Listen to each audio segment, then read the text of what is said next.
Okay, I'd like to call the September Board of Directors meeting of the Tellico Village Property Owners to session. My name is John Orr. I'm the president this year of the board.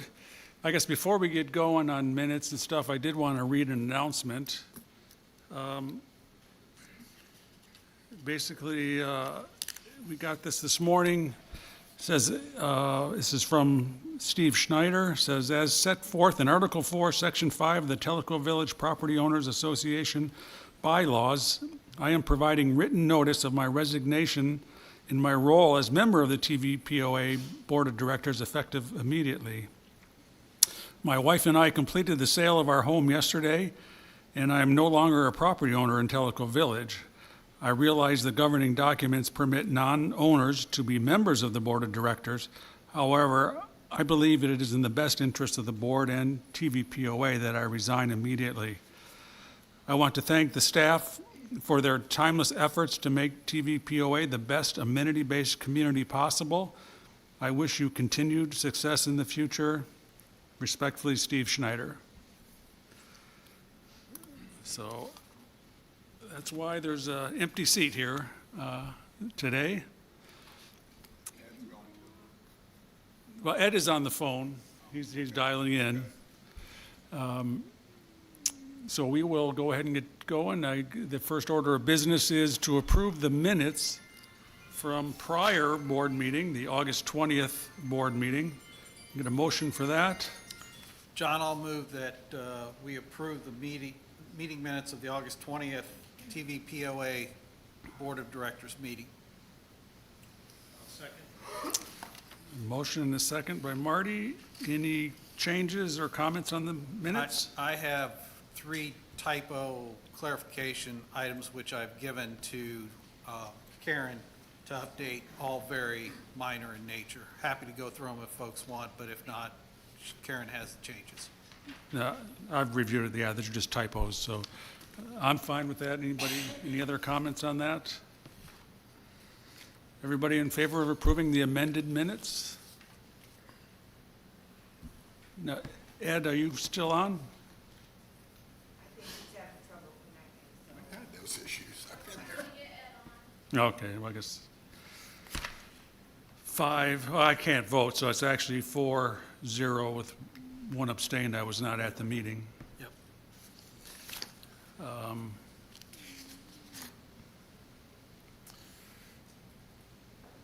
And I guess the next order of business would be turning it over to Marty, the chair of the nominating committee.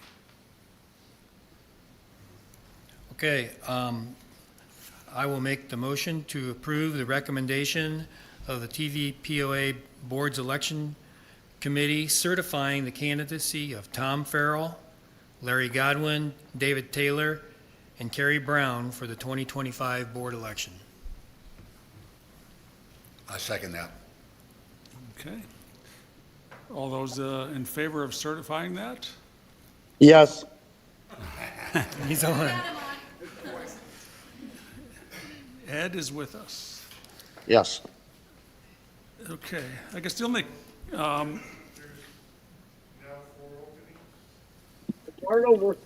well, technically, but Steve's term only ran for 3 more months. So, the only opening comment I had was just to acknowledge the staff and FAC for the work they've been doing and will continue to do on the budget. It's a long, arduous process. They're much further ahead of schedule than we have been in prior years.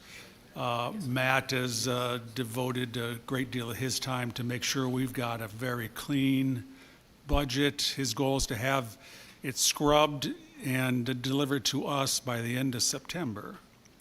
And all indications are now, you can correct me if it's changed in the last few days, but he will meet all of the budget guidance given to him and potentially then some. So we're hoping to save ourselves from the 4 days of of budget reviews that we've done in the last many years of, having to get this room packed full of staff and advisory committees plowing through every detail of the budget for 4 days straight, because we didn't either have good budget guidance or it wasn't being met in the first draft. So to be determined what the process is, but we will get that from staff hopefully at the end of the month. And we have until usually the November board meeting is when we approve the budget. So, There's the budget calendar that's posted online as it stands right now as well. yeah.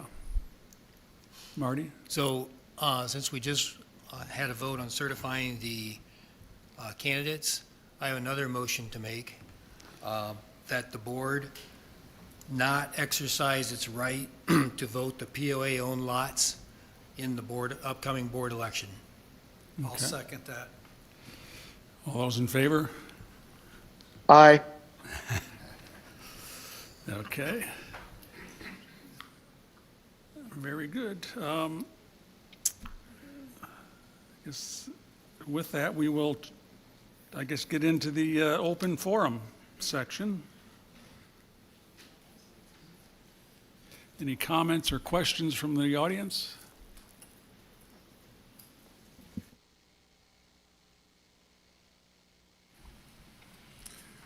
Good afternoon. My name's Bob Sawyer. I live in Coyote.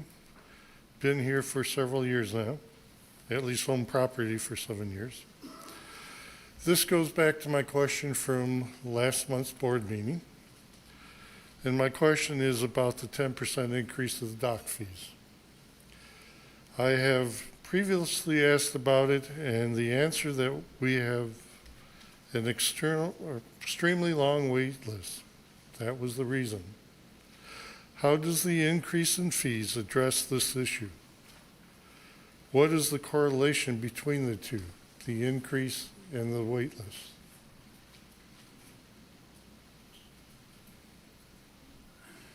Well, actually,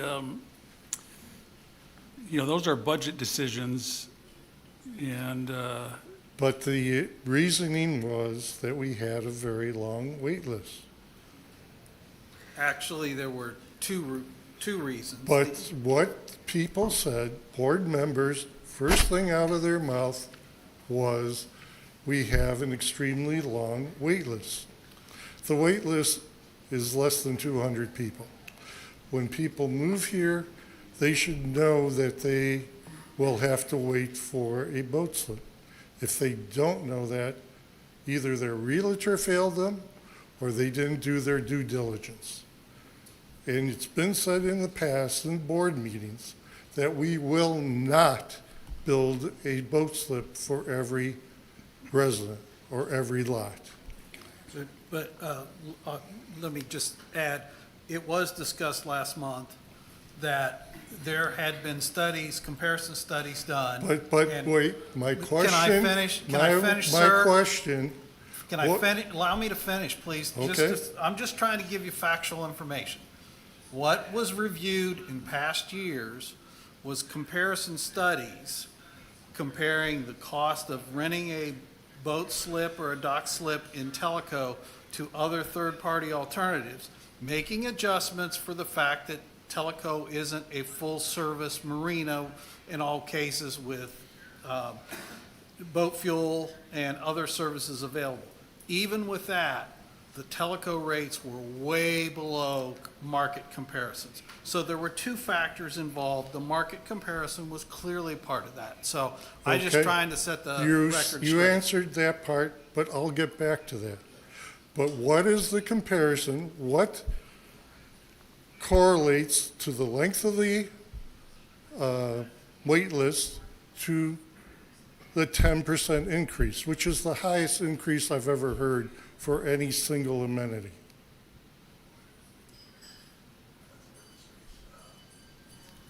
Your previous question was, we couldn't have a slip for everybody, and you're correct in that space. Let me finish, I'll Yep. let you get back at it, I promise. Right now, I'm researching that with TVA, They changed, Cooper had an original agreement with them that expired after 26 years, and TVA changed the rules on us. We can appeal to them, and we're trying to get more dock space right now, but we're paying for the wave attenuator, we're paying for the docks, we're paying for the maintenance on them. And so when you talk about the 10% increase, it's helping to stop the subsidies for not only the docks, but other things that we're buying. We spent $300,000 on a wave attenuator. Understood. But wasn't the wave attenuators in last year's budget and then carried over to this year's budget? In the budget and spending money, still spending money. I understand that, but wasn't it in last year's budget? I don't know about that. And I believe that is why there is a deficit this year, because it was carried over to this year. Quite possibly. So, back to my original question. What does the 10% have to do with the wait list?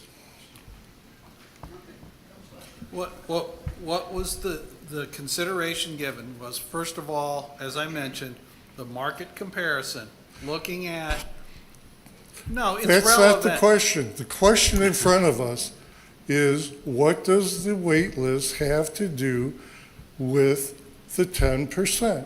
Because that was stated by several board members.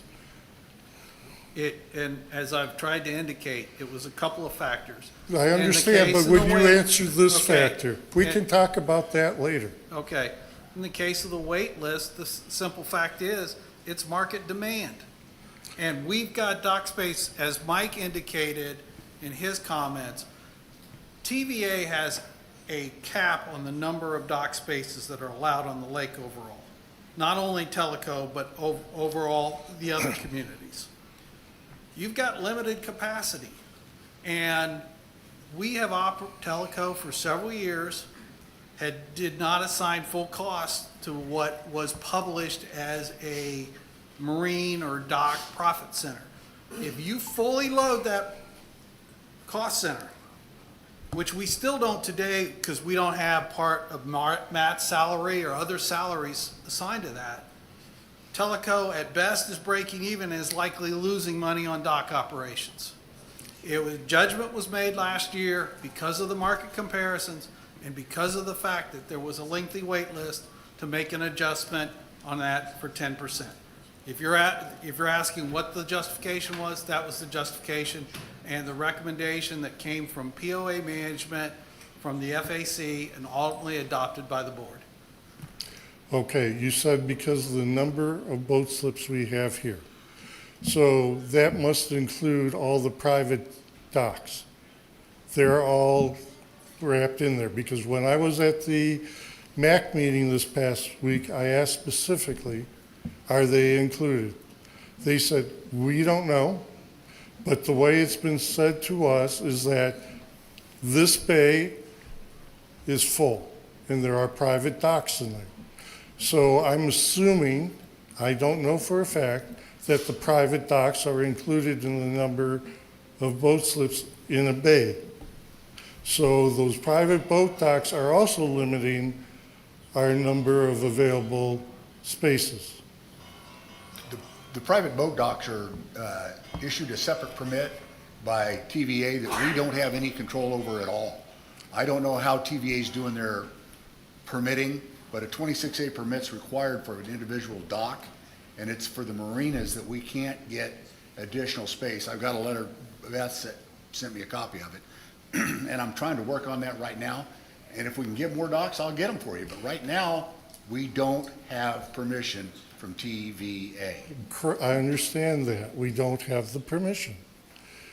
But are the private docks included when they say this bay is full?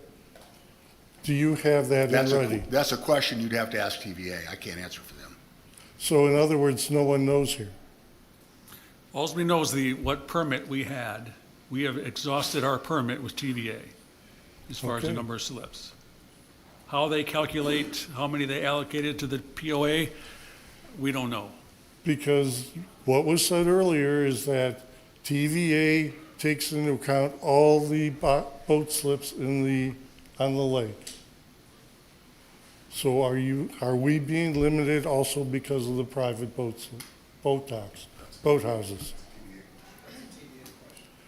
Well, shouldn't we know, since we are saying that the list is, or the wait list is because,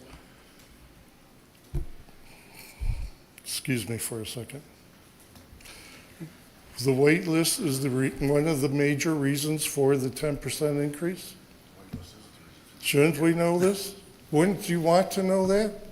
The wait list isn't one of the reasons. It's, No, the board has said it. you didn't hear it from me. That's all I can tell you. Oh, I know I didn't hear it from you, Mike. Right now, we don't control TVA. We're trying to I agree. negotiate with them. We've got some things that we're working on, not only through TVA, but through our local legislators to try to get some access there. I know TRDA is building some slips across the lake over there off 70 East Side Parkway. Now, I don't know what governs that, but I just know I've got a letter from TVA that Beth sent me, because we went and asked for more space when we tried to get Tanasi built, and they flat told us no. And I've got a copy of that letter for you. Okay. So, and really the relevance of the private docks, I don't know if that really has any to this, because when Cooper developed this area from the very beginning, my understanding is they went out basically like on a boat with TVA, and they said this dock, or this lot is dockable, this one's dockable, this one's dockable. They identified all the dockable private lots from the onset. So the shared dock space, to me, I don't see the relevance between the private docks and that one. The relevance that I see is that if TVA says this bay, and they were specifically talking about Tanasi Bay when they were telling this to me, there are private docks there. So if the bay is at capacity, I would guess, I don't know, that would include the private docks. Let me add a little color here.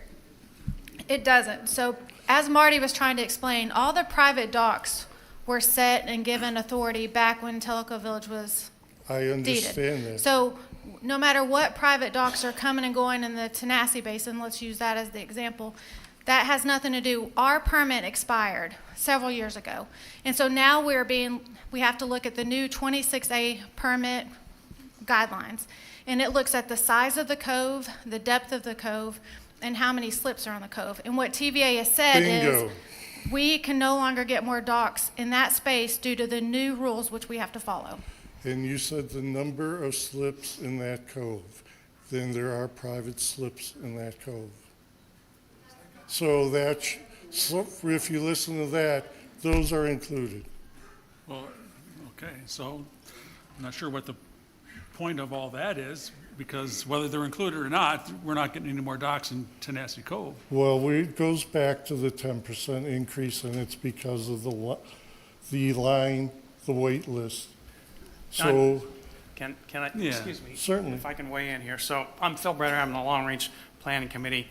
And we've been working on a marinas study, which we're going to be presenting to you guys next month, most likely. And I pulled up a summary here, and I don't have all the details here, I'm just looking. So private docks convey with the lot, and those were platted back when Cooper did the development. Section 26A, which is the regulation that TVA uses to regulate community docks, which are different than private docks, has some specifications that you have to be a member of government to understand what they're trying to say here. But the size and number of slips in a community facility, not a private facility, is based on 1, the number of property owners, 2, the length of the shoreline frontage dedicated to community use, and there's a sub-bullet here that says 1,000 feet per property owner or per 100 feet of shoreline footage. Now, I don't know how TVA applies that formula to come up with the numbers that they come up with, but I would suggest you read Section 26A of the TVA regulations. If you can understand it, you're ahead of me. But that's kind of what we have to rely upon, what they say back to us. You're at capacity in terms of community docks. So I just wanted to clarify that. The governing document is this Regulation 26A from the TVA. Okay, thanks.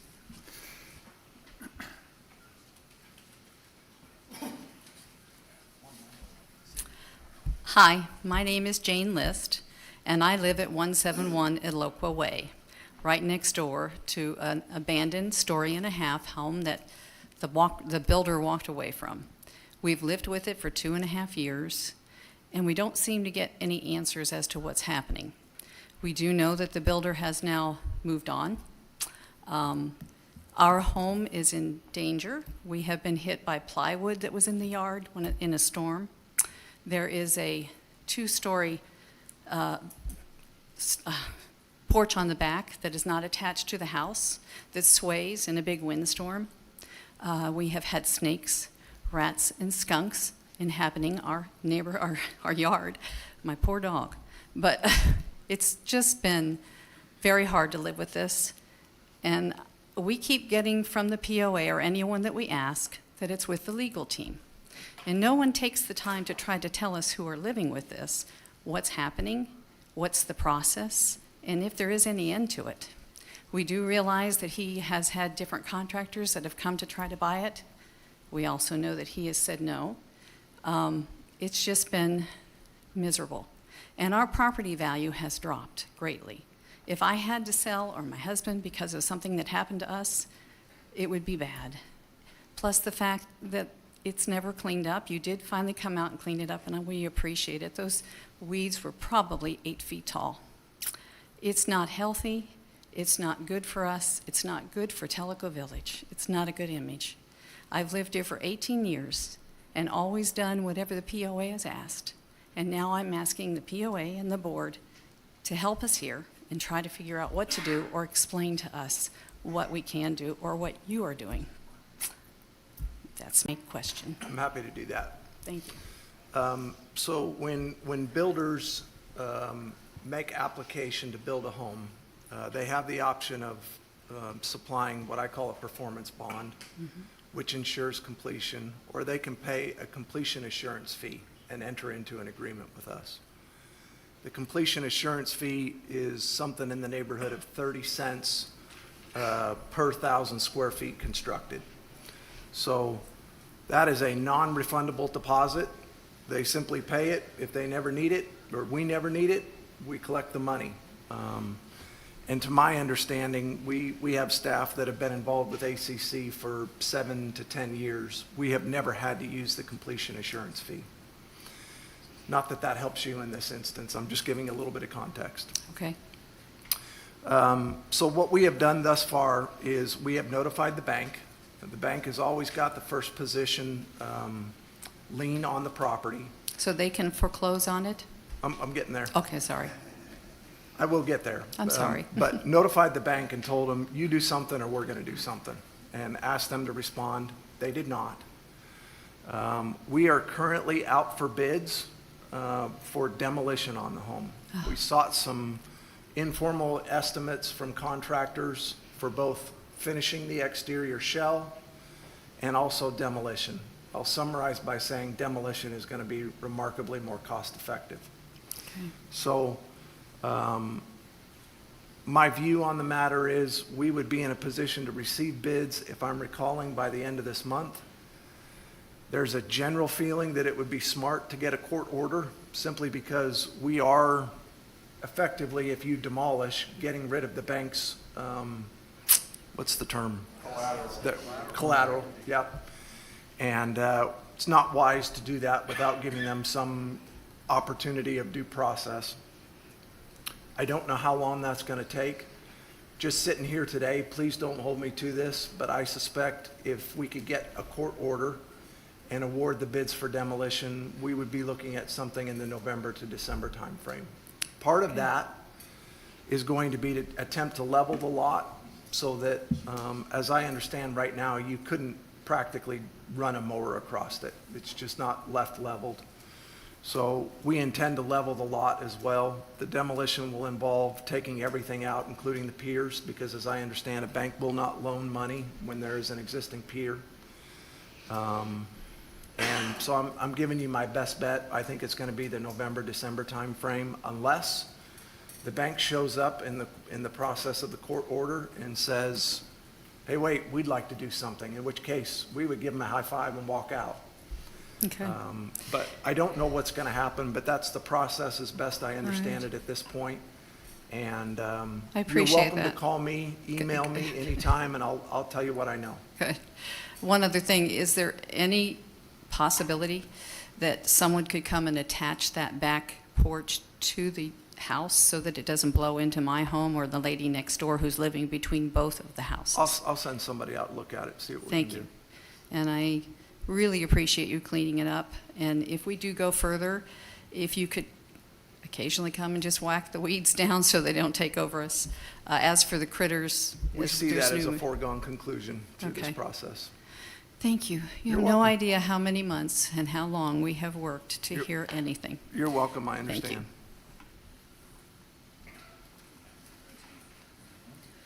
Hi, my name is Jerry Hilton, and I live at 172 Eloqua Way, across the street from the abandoned house. I just want to say thank you again for cleaning that up. I cannot tell you how much that means to us. My question to you is this going to be a scheduled cleanup? Are we going to have to wait till they get 10 feet high again, or is it going to be on a schedule? Not more than 7.5 feet.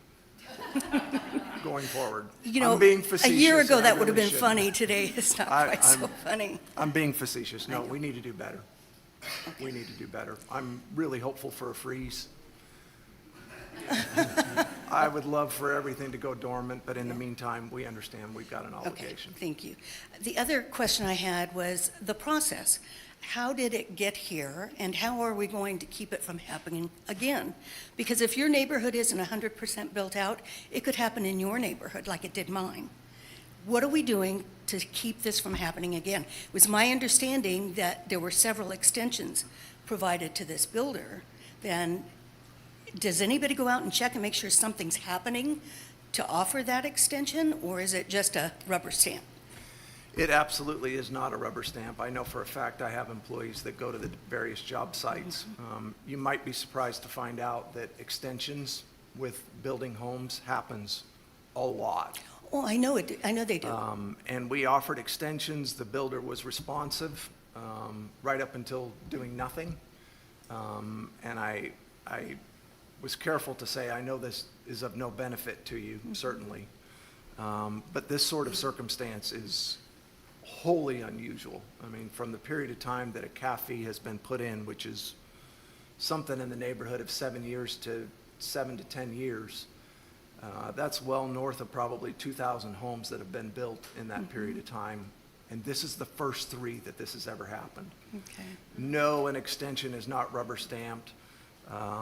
It seemed as if we had a builder who was eager to comply, just like all the other ones are, and get back on track. And then slowly but surely, we got radio silence. And I would love to tell you it'll never happen again. That would be great, but I'd be foolish to say it. All I can say is we do have employees that go to job sites on a daily basis to check on progress, and no, that is not a rubber stamp. Okay. Thank you all very much.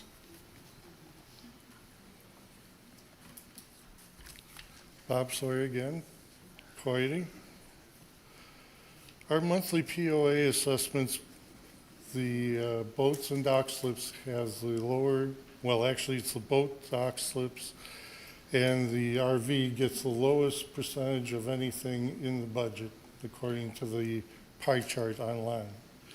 It gets 0.3%, or $39,000 roughly a year. The gas profits from the dock gas pump has doubled in the last 2 years. So using last year's numbers, because we don't have the total number of gallons pumped yet this year, there was $121,000 of profit from the gas pumps alone. And if you include into that what the boat slips fees are, you have another $745,500 coming in. Is all that money going towards the docks?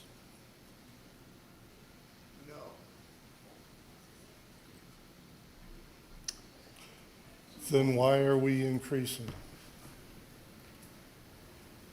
Maybe the board would like to jump in, but sir, I understand your question.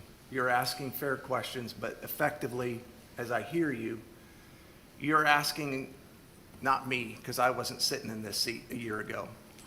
You're asking for a regurgitation of a budget decision that was made.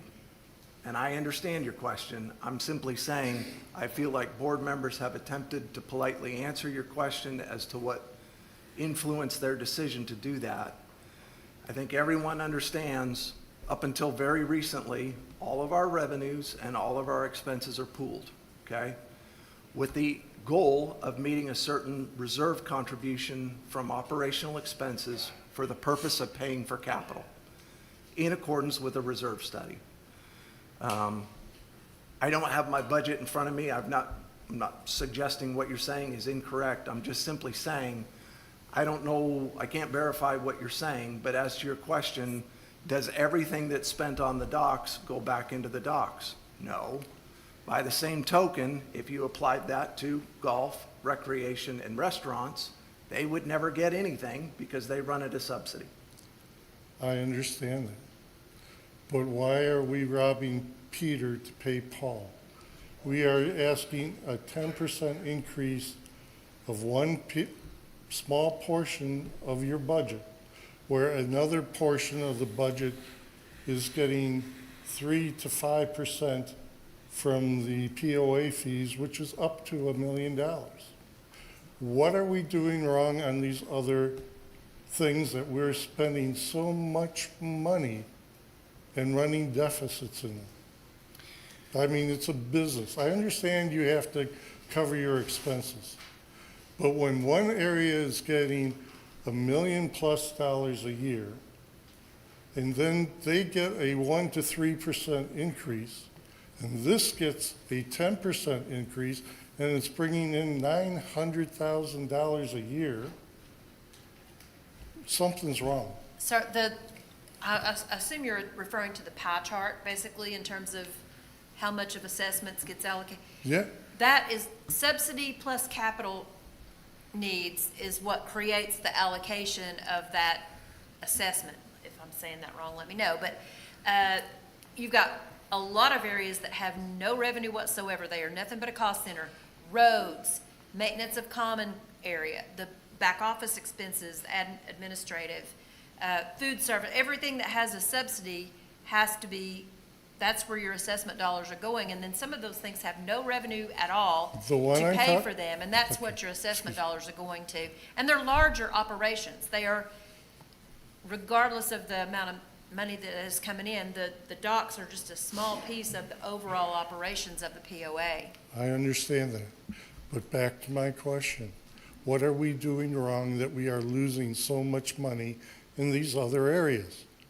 I mean, They're amenities, and that's the decision is to offer them at a subsidized level. Plus, again, there's no opportunity to pay for roads or maintenance of the buildings, the I'm all common for grounds, paying for mowing. my fair share. But when one amenity is sucking up $1 million and it gets a 1 to 3% increase, and you end up charging 10% to an amenity that's giving money.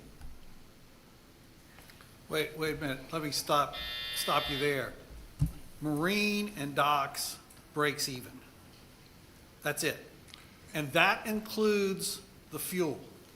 So they break even at $900,000 a year. I don't have the budget report in front of me to verify the numbers, but I can tell you they basically break even. You have to keep in mind that there have been some significant increases over the last few years with docks. One being insurance.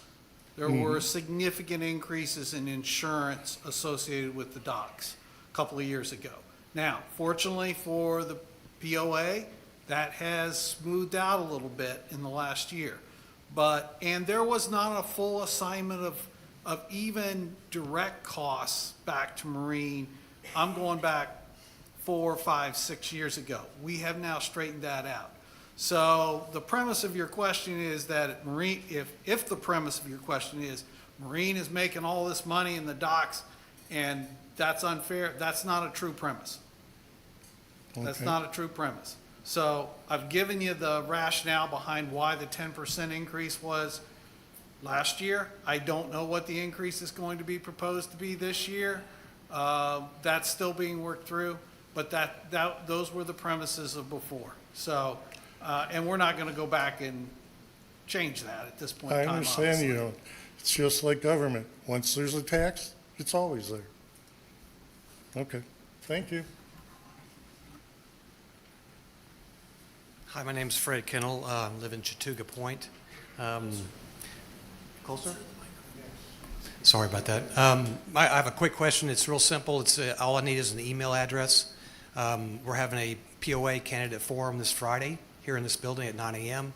And I need to get Tom Farrell's email address, whatever he's using. Right there, go talk to him. All right, thank you. That's all I need. How's that? John Olson, Tanasi. It's understanding there's going to be a capital reserve request today, something to do with Jacobs through PSAC. I was unable to attend the PSAC meeting. I'd like the board to explain that, because the PSAC highlights have not come out, so I have no idea what that whole thing is being talked about.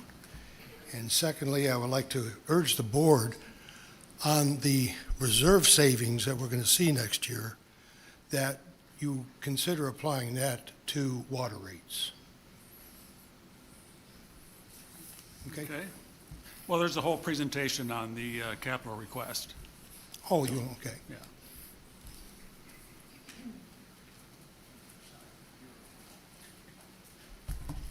Good afternoon, Gary Zika, Chodo. I guess it's about the, again, as Joel was saying, we don't know exactly what's coming out on Jacobs. I didn't have a chance to be at the PSAC meeting because of travels.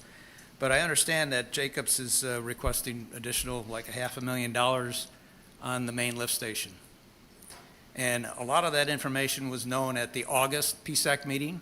It was voted on, but then wasn't proceeded to the board in the August board meeting. So that's my first question, is why wasn't it brought up at that meeting when all the other dollars, the $5 million plus the material that needed to be bought? So that was one question. Why did it get dropped off? But what was more disturbing is that if Jacobs was proceeding without authorization to do work, why are we paying them? Most contracts have statements in there, you're not authorized to do the work, you don't spend any money on it. So now we're going to be spending money. It's just like somebody going and doing work on your yard. They go and cut your lawn, and you didn't agree to a price, and then they say, oh, it's going to be $50 to cut your lawn. You say, oh, okay, you already cut it. That's not the way business is done, and I'm assuming our contracts are written that way. They should not be authorized. If they're not authorized, they're not doing the work.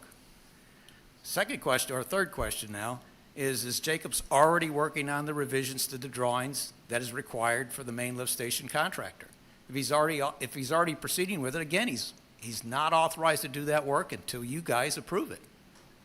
So in light of all of that, my recommendation is you do not approve this change order to Jacobs, and in light of the board mix is going to be changing here. And so everything that you're doing is kind of like, you're like lame duck session. So that's my recommendation. You do not pass it. Thank you.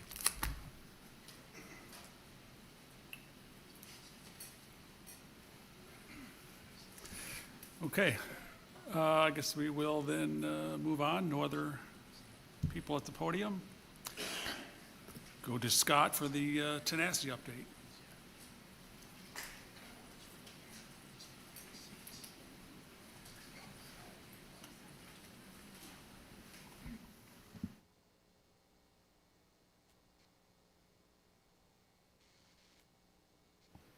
Thank you, John. Quick update for anybody that might have In the last week or so gone by, the Tanasi construction site, I think you've seen we've done quite a bit over there. We finally finished the installation of the new fire water lines. There were some equipment delays and all of that, but we've got the fire water lines run now to the new hydrants and also to the building. We are starting now on the design of the fire water line, or excuse me, the fire sprinklers in the main, both buildings. Now that the steel is up and we've got the dimensions of the building and the size of the buildings, the fire water folks are in there designing the fire water lines for the sprinkler systems. They'll get those all in. Obviously, for those of you that have gone by there, you can see there's been quite a bit of steel put up. We are finishing the decking on the pro shop today. We should have that done. We should have all the decking installed. Tomorrow we'll be welding it down to the structural steel. We're completing all of the conduit and electrical wiring in the cart barn itself. Spent quite a bit of time the last couple of weekends with some of the golf shop folks where we laid out how they want the carts to be stored in the new cart barn so that we have good flow through there, and that's been done. We're getting ready to, as soon as we get all the steel up and out of the way, we will be putting stone down and then putting the binder layer in for the new parking lot for the restaurant. As I think I mentioned at the last meeting, we're still running about 90 days behind schedule. We are working to move that forward. We do expect, I'm sure this is probably what a lot of folks want to know, we expect to be dried in on the pro shop by the end of October and on the restaurant before Thanksgiving. So we should have both buildings with the roofs on. The rooftop units for the heating and air conditioning will be up there, and we'll be working inside. So there'll be a lot of activity over the next couple of weeks to the next 2 months. And then once we do that, you'll see a lot of cars and not very much activity because everybody will be working inside. But we'll be inside before the winter, and that way we'll be able to keep everybody moving forward.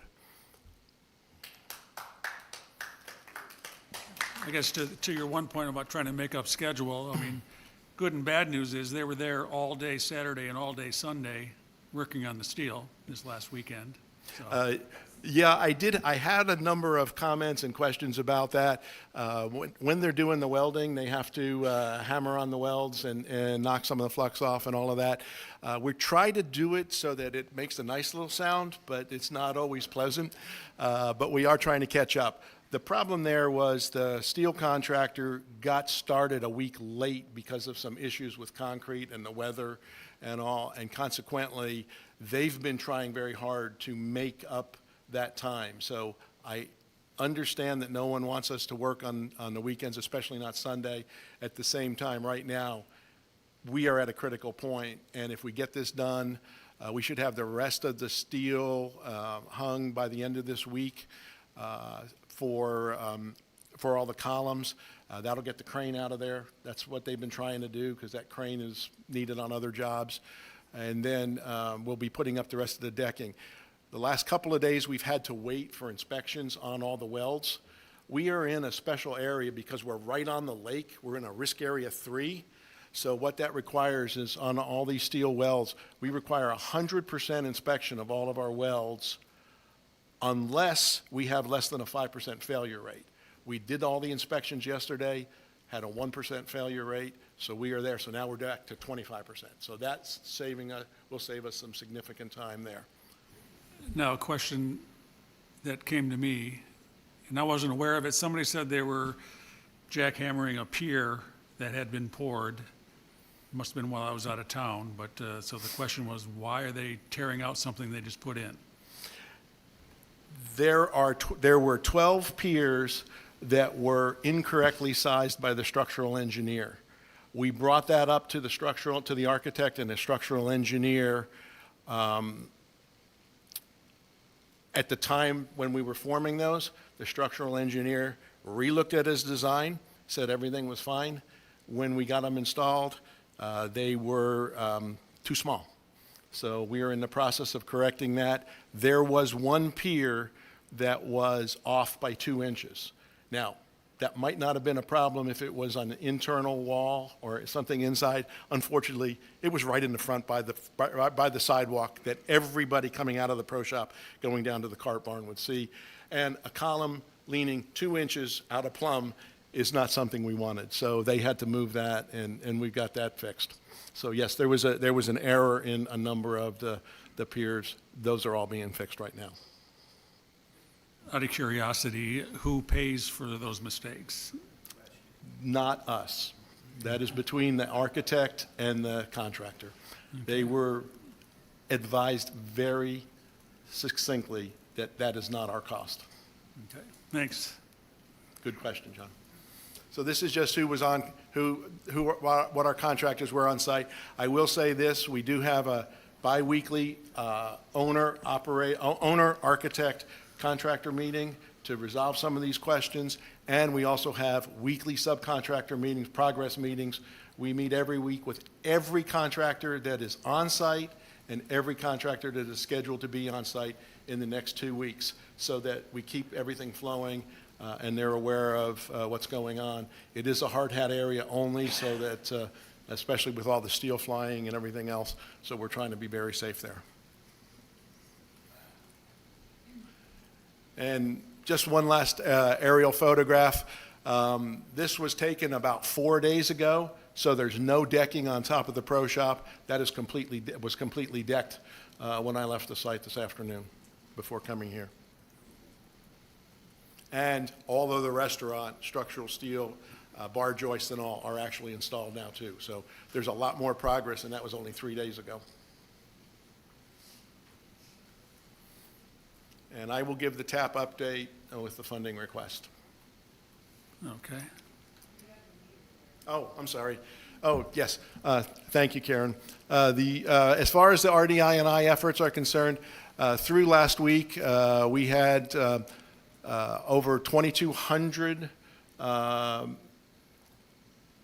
tanks inspected within the main village, plus the 656 that we had done in Kahidi. We had identified 532 tanks within the main village that needed to be remediated. We have all but 10 of those done. Marty's team finished those yesterday. So we are now 100% up to date, except what we find this week. So we've been running pretty consistently. We like to get about 10 to 20 tank extensions that need to be done. So we're working very aggressively to do that. Again, I think I mentioned at the PSAC meeting that we do anticipate finishing probably sometime second quarter of next year on getting all of these done. Okay. Any measurable results yet? We are now in the process of doing some additional analysis. We've finally got a couple of good rainstorms over at Kahidi earlier in the month.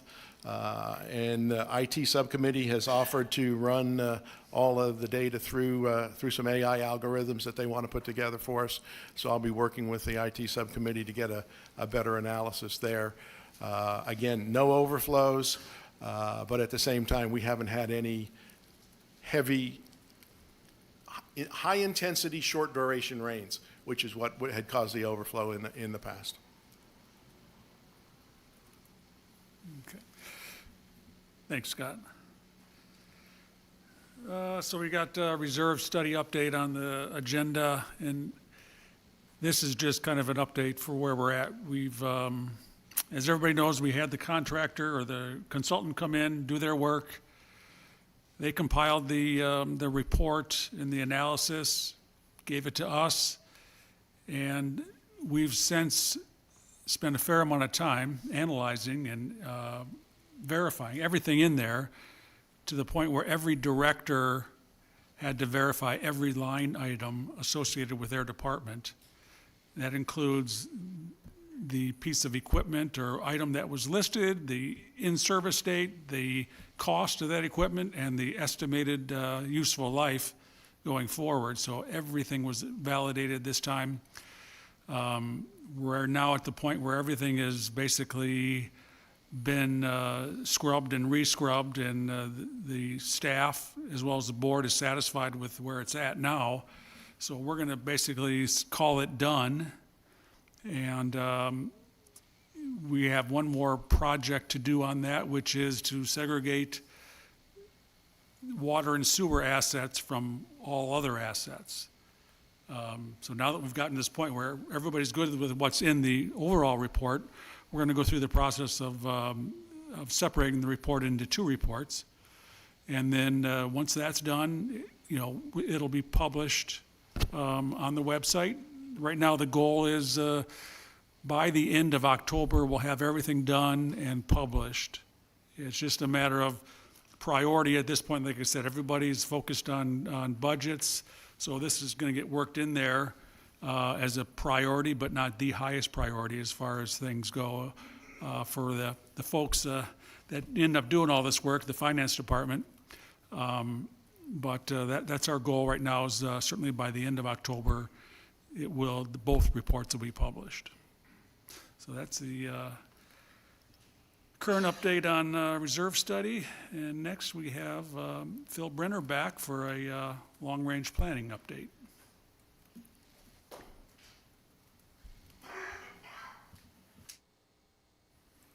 Thank you, gentlemen. Phil Brenner with Long Range Planning. We come before you a couple times a year with an update. So this afternoon, we're going to cover a bunch of things here, and I'll try and move as quickly as I can. So the agenda this afternoon is three broad areas. We're going to take a look at our 2025 goals and give you an update on those. I have a few slides on a housing forecast update. We try and track and monitor and forecast permits here in the village and what's going on with the housing market. So we'll have an update on that. And then the bulk of our time we'll spend on a 2025 community benchmark. Last year we focused on rates and fees. This year we're focused on looking at amenities and features of communities. So we'll take a deeper dive into that information. So 2025 goals. The goals of the Long Range Planning Committee are agreed to with the board. And for this year, we had three broad goals. The first bullet there was to continue a series of strategic long-range facilities plans and utilization updates. Earlier this year, we delivered that on Parks and Recreation at the February board meeting. I mentioned when I was at the mic a little earlier this afternoon that we have completed a draft of the marinas report. And we previewed that draft at a Marinas Advisory Committee workshop meeting about a week or 10 days ago. I think in conversations with John, we will likely be back on the agenda next month just to present just that report. And then finally, in the utilization and facilities area, we are collecting data this year for parking. So you've probably seen the pneumatic tubes at the entrances to various parking lots. Our plan was for that data collection to be ongoing throughout the year.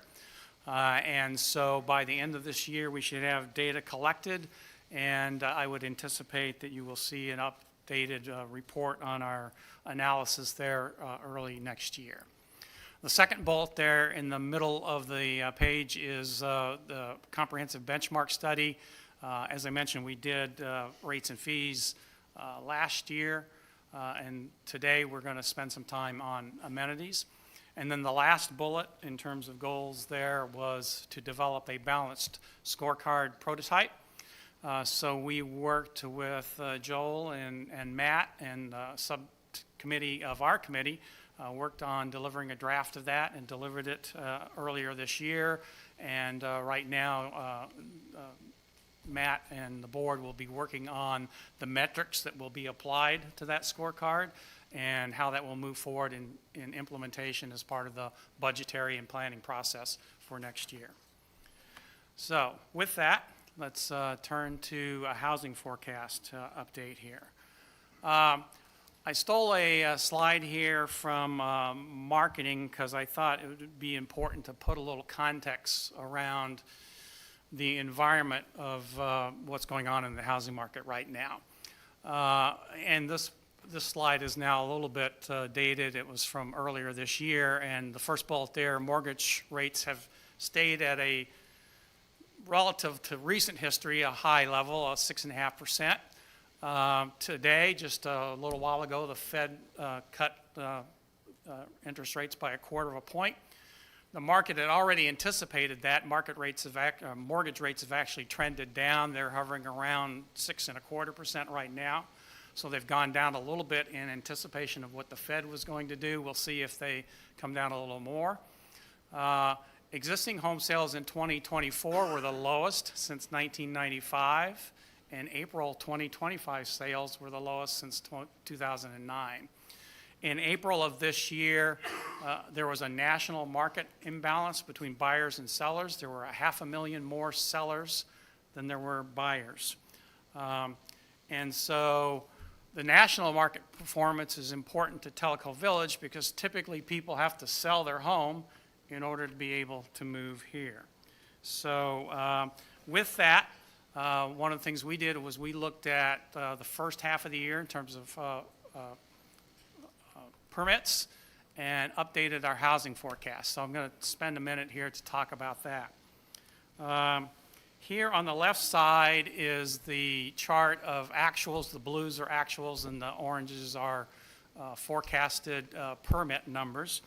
And I noted back in February when I was before you that the POA had a budget of 175 permits for 2025, and that our forecast, the LRPAC forecast for the year, was 142. We had a range, and the budget of 175 was within that range, but I told you in February that I thought 175 was going to be aggressive for the year. The LRPAC budget of 142 is 81% of, or forecast I should say, the forecast of 142 was 81% of what the POA budgeted. August year to date, the POA is running at 84%. So fairly close to our forecast. And if that trend continues, and you've got some big numbers in the second half of the year in terms of forecasted number of permits, but if that trend continues, I would forecast that we're going to end the year around 150 permits at the end of the year. So fairly close to the LRPAC forecast of 142. It'll be plus or minus some, kind of depending on what happens here for the second half of the year. I do want to note here, though, that while we typically talk primarily about permits, because that's an important revenue stream for the POA, permits are not the only element of the housing market here in Tellico Village. The other element here is resales. And so I wanted to spend a minute here and talk about resales and kind of what we're seeing there. So for next year, we're forecasting, let me get my notes here in front of me, that permits will be 308 permits for next year, and there's a range that those would fall into. Those numbers are a little bit different than marketing. And one of the things that I think that we need to take into account here, and one of the things that marketing takes into account that is a phenomenon that is going on here, is that COVID stalled a lot of houses from coming to market. That there was a glut of homes that were held back from going onto the market. And the Wall Street Journal referred to this phenomenon as the lock-in effect. And in fact, in the September 9th edition of the Wall Street Journal, they said, across the housing market, the lock-in effect prevented almost 2 million homes from going on market between mid-2022 and 2024. And the number of people moving is significantly lower than it was before the pandemic, according to the Bank of America. So there appears to be a phenomenon where homes were held back and they are now being released and going on market. Now, you can see that we're forecasting that resales will probably go up in 2026. and in the future years. But if there are more homes on sale or on the market, even if resales are moving up, if there's inventory that's coming onto the market that's been delayed, I think we may be looking at a phenomenon where inventories and time on market will begin to increase unless actions are taken to try and thwart that. The big picture summary here, real quick then, is we're forecasting 114 permits for next year, so down from our forecast of 142 for this year and down from the POA budget of 175 for this year. We're forecasting 340 resales for next year. If those were to happen, you would have 454 new property owners next year. That's about a 7% new faces in the village. And that would take our permitted plat lots up to 6,106 by the end of 2026. And that would be a build-out rate of 89% based on 6,850 platted lots in the village. Now, I will note that there are some pending parcel transactions. The POA has put a few lots on the market, and we have a couple of big parcels that are potentially in development that will bring some additional inventory to market. But that will be de minimis in terms of moving these numbers very much. I will say one other thing that we need to be cognizant of here that I think is something the board is going to need to think about.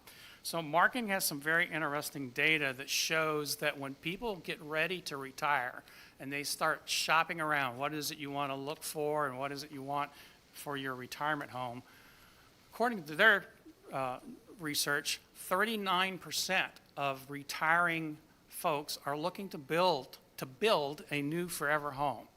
So as we reach build out, we're going to potentially have a reduced target market because we're going to have prospects that are going to scratch us off the consideration list because there's no ability to build a home here in Tellico Village moving forward. So that's an important consideration to think about.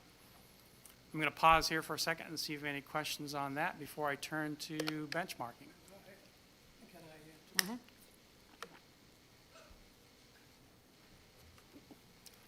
I didn't expect that reaction. Okay.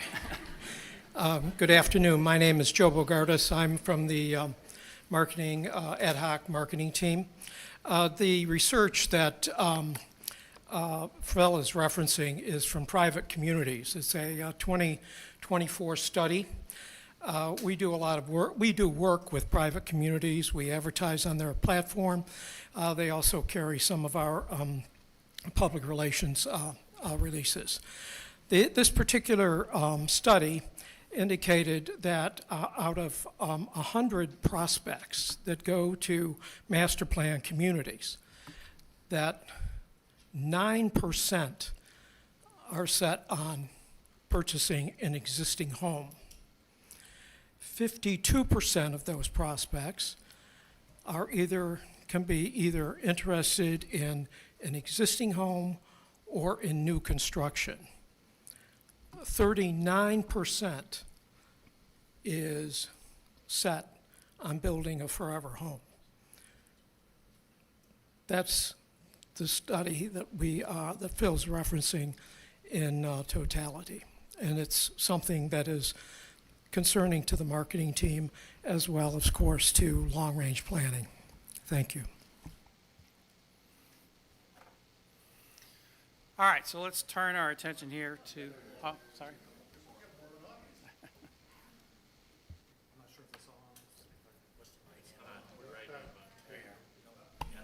All right.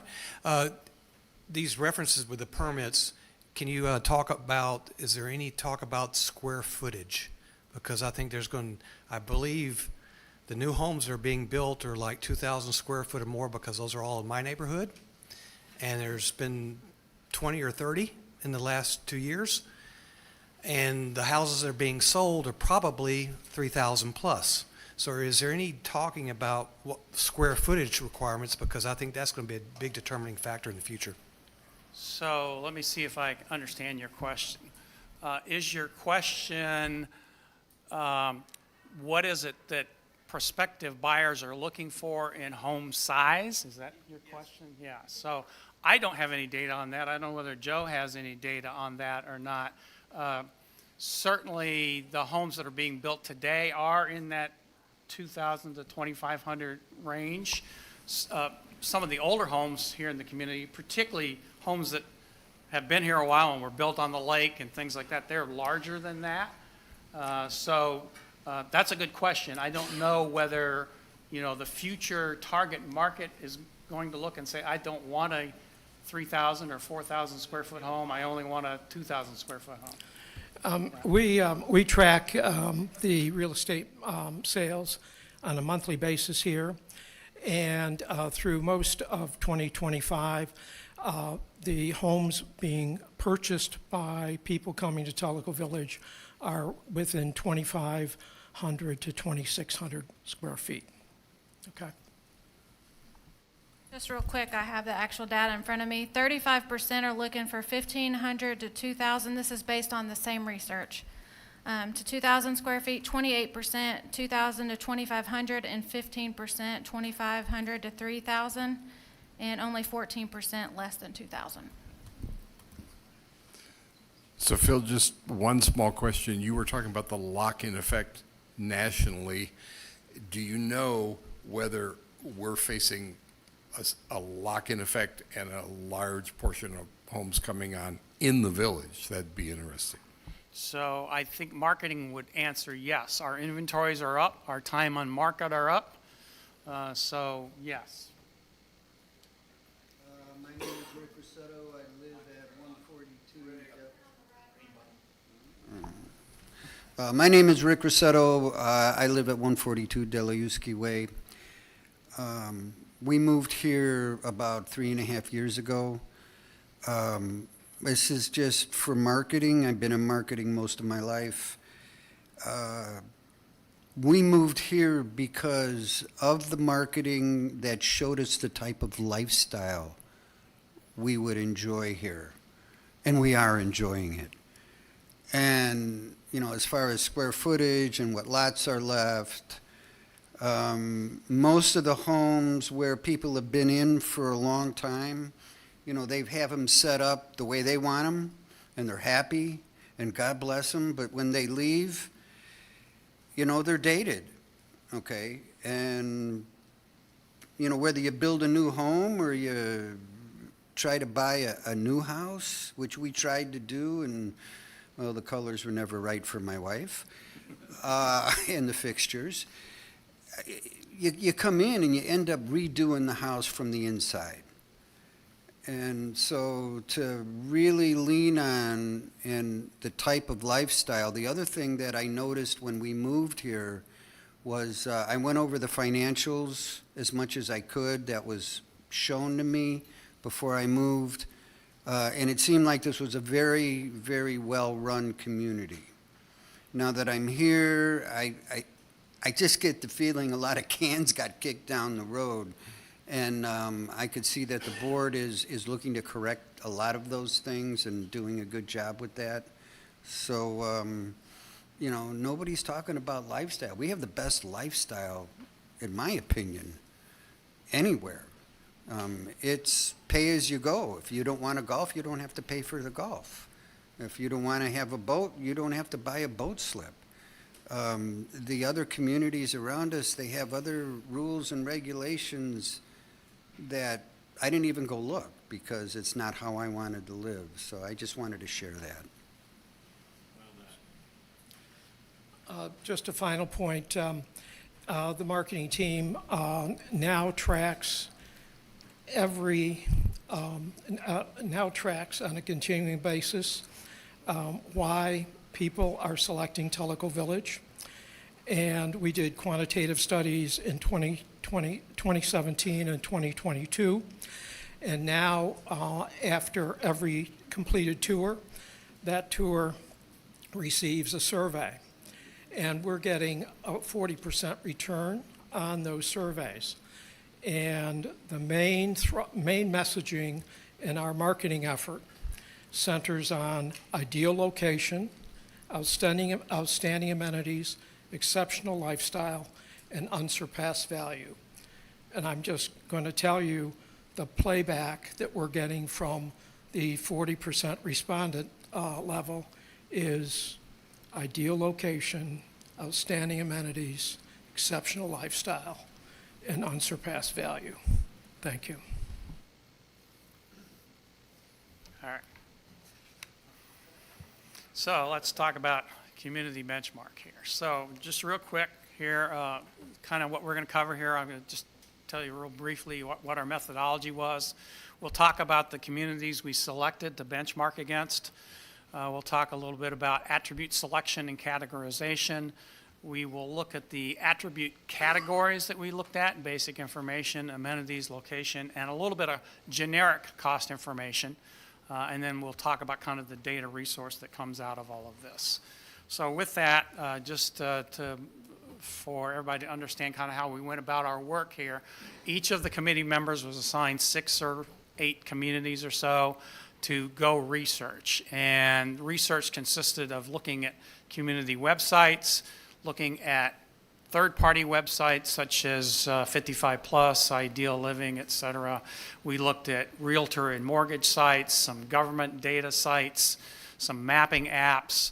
In some cases, we went to the step of having email or phone contact or interviews with either community representatives or real estate agents in those communities to try and learn some more. And we compiled all of that information into a spreadsheet with various sorts and filter features to arrive at the information we've got. Before we dive into the information, though, I do want to talk a little bit about the constraints and limitations of what we did. We didn't do any site visits.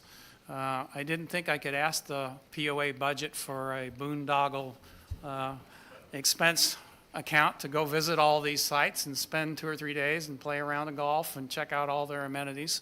So all of this we did, secondhand. Location is a primary driver of selecting community, and as you will see, because of that, we ended up focusing in the Southeast. We focused on communities that we deemed similar to Tellico Village in size, in price range, in location, et cetera. If you picked different communities to compare yourself against, obviously you could get different results. I will note that you have to be a little careful when you're doing research like this because websites may not be current. Even POA or HOA websites may not be current, and certainly secondary resources like 55 Plus and realtor sites and places like that, they'll have the information that's 2 years old. Homeowners associations, as we all know, don't frequently publish a lot of information, so there's a little detective work in here. This next to last bullet I think is important here in terms of this particular study.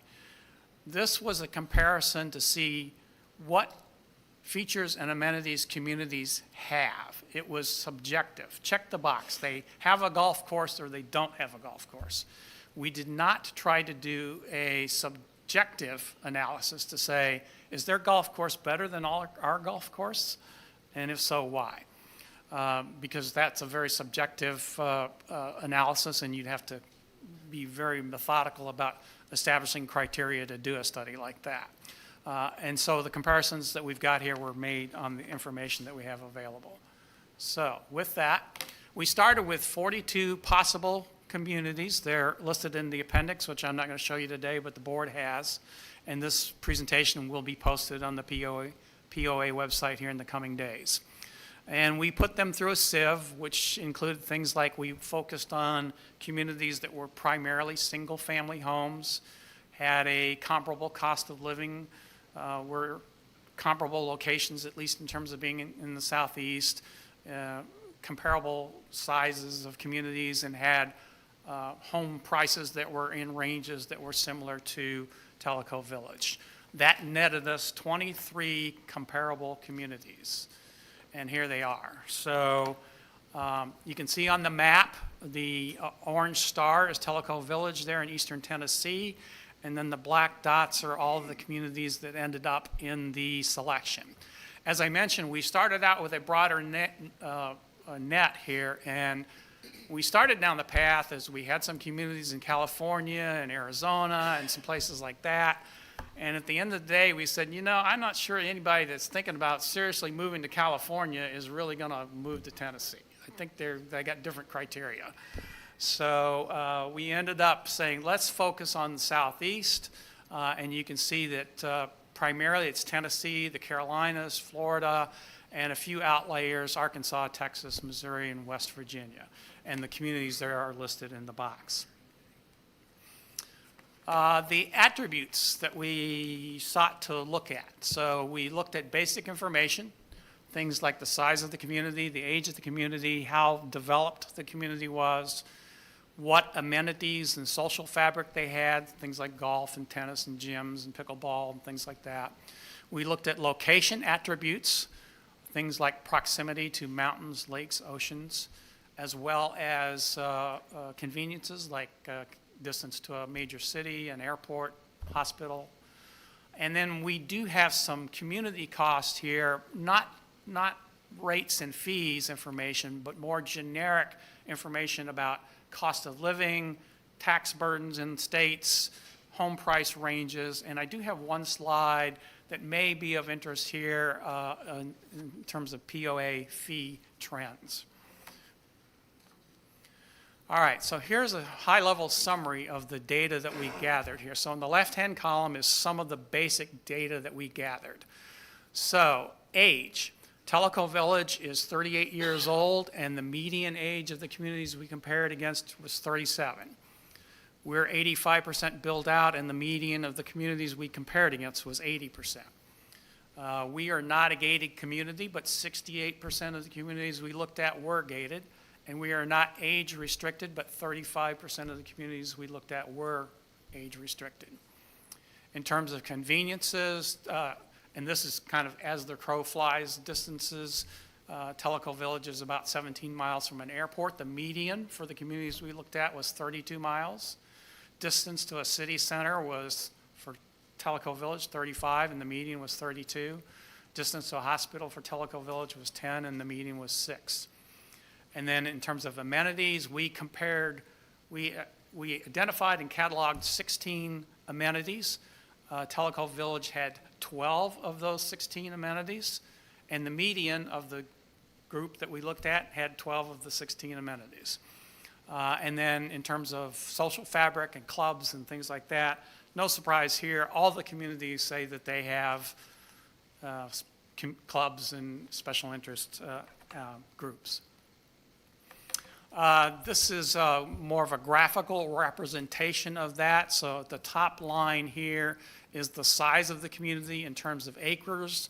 And you can see there's a wide spectrum here, 309 acres to 40,000 acres. You can see the orange arrow at the top, on the top of each bar is where Tellico Village falls. And there is a black arrow in the bar that is the median. So in that first one, you can see that Tellico Village is about 5,000 acres. The median was about 3,750, and you can see the range that was available there. Same kind of thing in the number of homes planned, as few as 750, as many as 37,000. Tellico Village has platted 6,850. The median here was 4,400. And then community age, the youngest community was about 7 years old. The oldest was about 61 years. The median was 37, and we're 38. And then on the right, you can see the bar charts or the pie charts in terms of whether they were age restricted. Most were not, and in terms of gated, most were. This slide tells you a little bit about how much of the community is built out. And so 3 of the communities were completely built out, but the rest of the communities ranged anywhere from 34 to 94% built out. 8 of the 15 communities on this list were at least 80% built out. I would suggest to you, though, moving forward as we repeat these kinds of studies in the future, that we may want to focus more and more on communities that are built out. I think that our needs and our situation and our challenges will probably change as we move from being a growing community to being a mature community. And it may behoove us to compare ourselves to other mature communities to understand what it is that they're facing and how they're dealing with their challenges. All right, so here's an eye chart for you. So let me explain kind of what we've got here. Across the top are the communities that we benchmarked against. And the very first column on the left is Tellico Village. So you can go across the right there, and they're in alphabetical order. And down the left are the 16 amenities that we cataloged, starting with fitness center right on down. And what you can see here is if a community had a particular attribute, we shaded it in green and we turned the box, or we put yes in there and shaded it in green. So reading across the top row there, fitness center was the most prevalent amenity that communities had. Only one community we looked at did not claim to have a fitness center. So 92% of the communities had a fitness center. So the amenities are stacked in the rank of how many of the communities had that particular amenity. So fitness center, and then right after that was golf. 88% of the communities said that they had golf, right on down the line there. So fitness center, golf, swimming, clubhouse, pickleball, and trails, all of those were above the 80% mark in terms of communities claiming to have those amenities. And then down across the bottom, you can see the percentage of the amenities that each particular community had. So Tellico Village had 12 of those 16 amenities, 75% of them. And you can see across the bottom there kind of who had what. Down toward the bottom there, you can see the 4 that we didn't have were horseshoe pit, ball fields, billiards, and a gun range. And you can see that not too many communities had any of those, but some of the communities, promoted those as among the amenity set that they offered.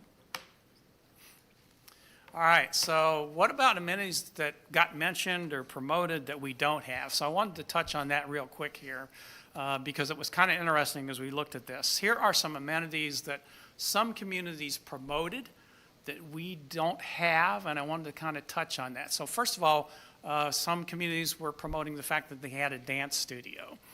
Well, we don't have a dance studio, but dance classes are offered through our parks and recreation facilities. Woodworking, some communities have a captive HOA, POA-owned workshop facility that residents can use. We don't, but we have a very vibrant woodworking club that shares tools and expertise. Bowling, we don't have our own bowling, but there are commercial bowling facilities in the area.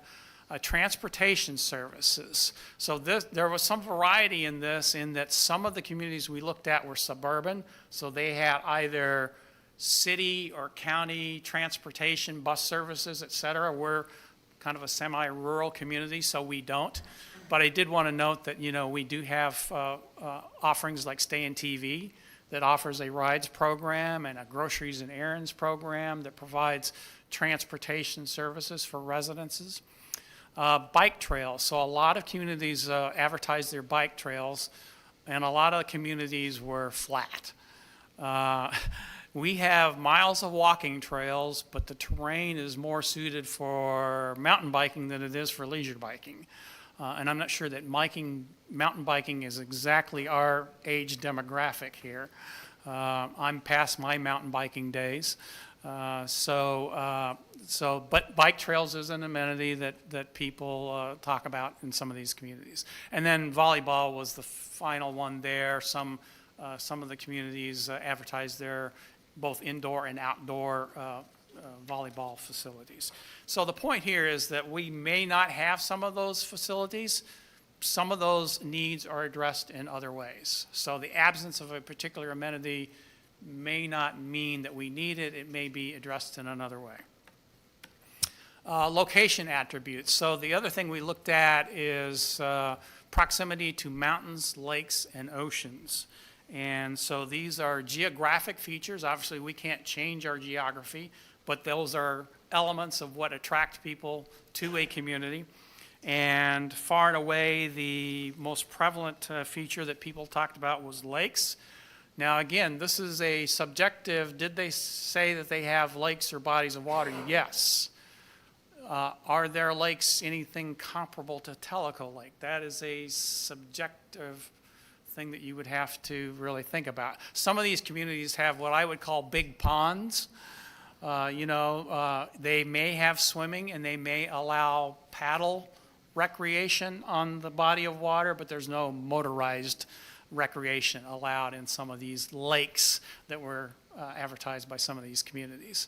And then you can see the prevalence of mountains and ocean as well there. I touched on this earlier, but some key convenience features that people tend to look for: proximity to an airport, a city, or a hospital. Tellico Village is pretty well positioned there. Again, this is as the crow flies, 17 miles to the airport. The maximum distance was 90 miles, and some communities were as close as 10 miles to an airport. Believe me, you don't want to live next to an airport. So in terms of proximity to a city, Tellico Village is about 35 miles from Knoxville. The minimum distance was 0 because some of these were very embedded in the community or the urban area that they were in. So you can see the range there, and the same thing with hospital. All right, so turn my attention here to some generic cost of living cost kinds of information. Last year, we presented to you some specific rate and fees comparison. But what we did this time around is we looked at more generic stuff here. So this is cost of living data from Forbes. They published this in 2024. It was based on some 2023 data.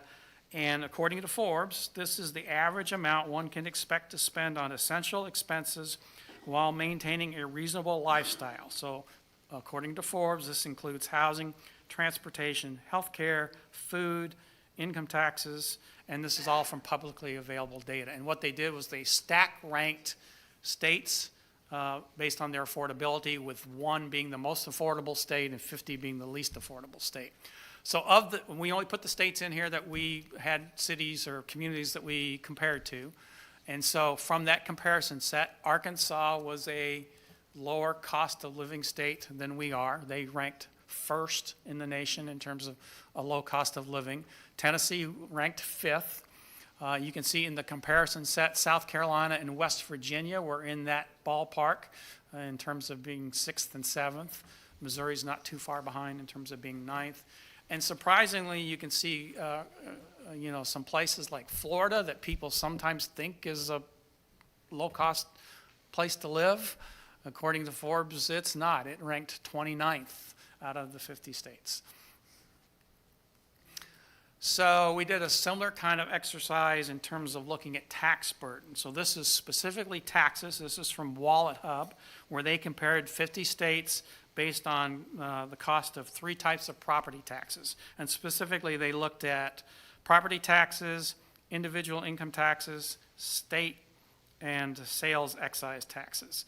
And then they determined a percentage and stacked ranked the states. And here's how we ranked, again, among the states that had communities that we compared ourselves to. Tennessee came out the lowest here at, I think that's 6.38, it looks like. And so we are below everybody else and below the median here. So very favorable tax burden by state for Tennessee. Home price ranges, same kind of exercise here where we tried to look at how do we stack up against these communities in terms of the range of home prices. So the minimum and maximum home price is what the community advertises, what they reported themselves in terms of what their minimums and maximums are. And then the median is from Rocket Mortgage. And for ease of reading here, I put a little box here. And so the minimum of Tellico Village and this is from some marketing material that's probably a couple of years old now, was $400,000 for a home, median was $572, maximum was $2 million. I think we just had a home sell in Kahiti for the $3 million mark, so this is a little bit out of date. But then you can compare it to the others, but you're using the same data set so the comparison should be fairly even. Others communities had homes as low as $100,000 up to $4 million and a median of $522,500. So home prices were fairly comparative there in terms of median there, I think. The next slide I'm going to show you, I'm going to preface it a little bit here before I turn to the slides. So we spent a lot of time last year taking you through rates and fees, and then we did a little more digging, and in the 2015 benchmark study, there was some assessment fee data that was collected for the communities that were benchmarked back then. And I don't know the process they did it, and I'm not sure how comparable it was, but we said, well, what's the trending? What if we compared 2015 to 2024, what's it look like? And so this is what it looks like, and I'm going to kind of explain it to you here a little bit. So Tellico Village is over on the left-hand side. So in that 9-year span, our monthly assessment fee went up 39% over those 9 years. You can see that the CPI went up 32.28%. That's the orange line. The median line there was 51%, and then the average line was 95%. This is a very small comparison set, and I do want to note that we had some data that looked really odd and really skewed the data. So I'm going to tell you about it, but we didn't put it in here because it just kind of threw the numbers wacky. So we had Rarity Bay. If we'd have put them on this chart, they went up 469% in those 9 years. Tennessee National went up 438% in those 9 years. And Fairfield Glades said that they went up 16% in those 9 years. So those numbers all seemed a little, kind of outside the realm of reasonableness.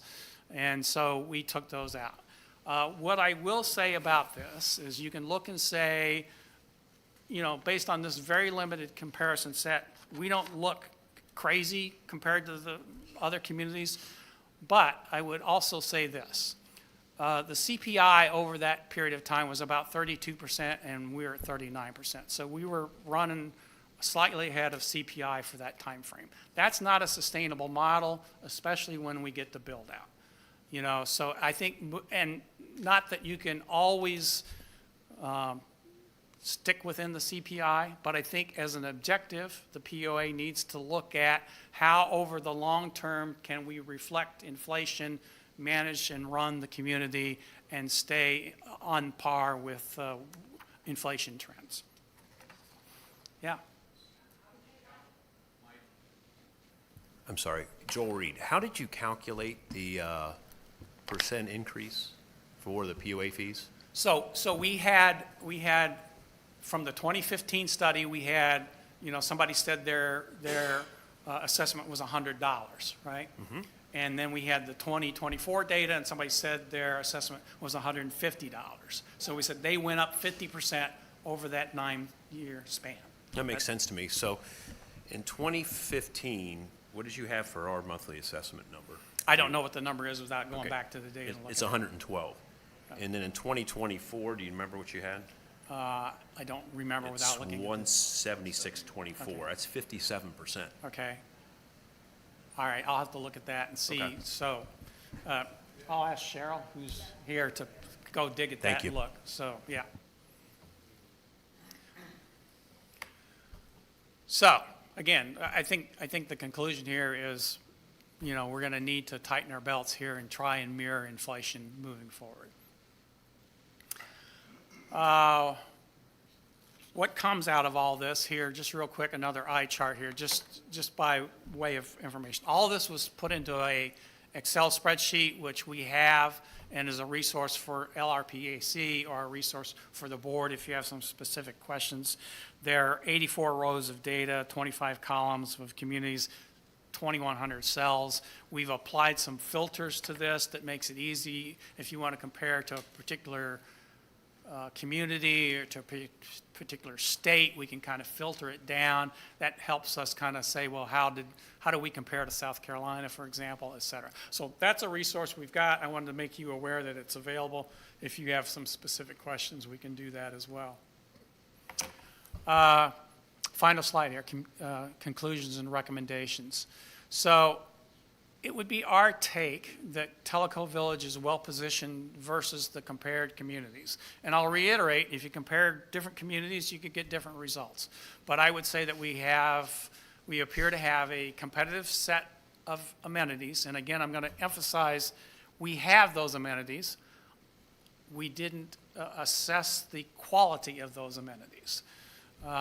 We have a favorable location. We have favorable costs and fees and taxes compared to some of these other communities, and we have a competitive range of home prices.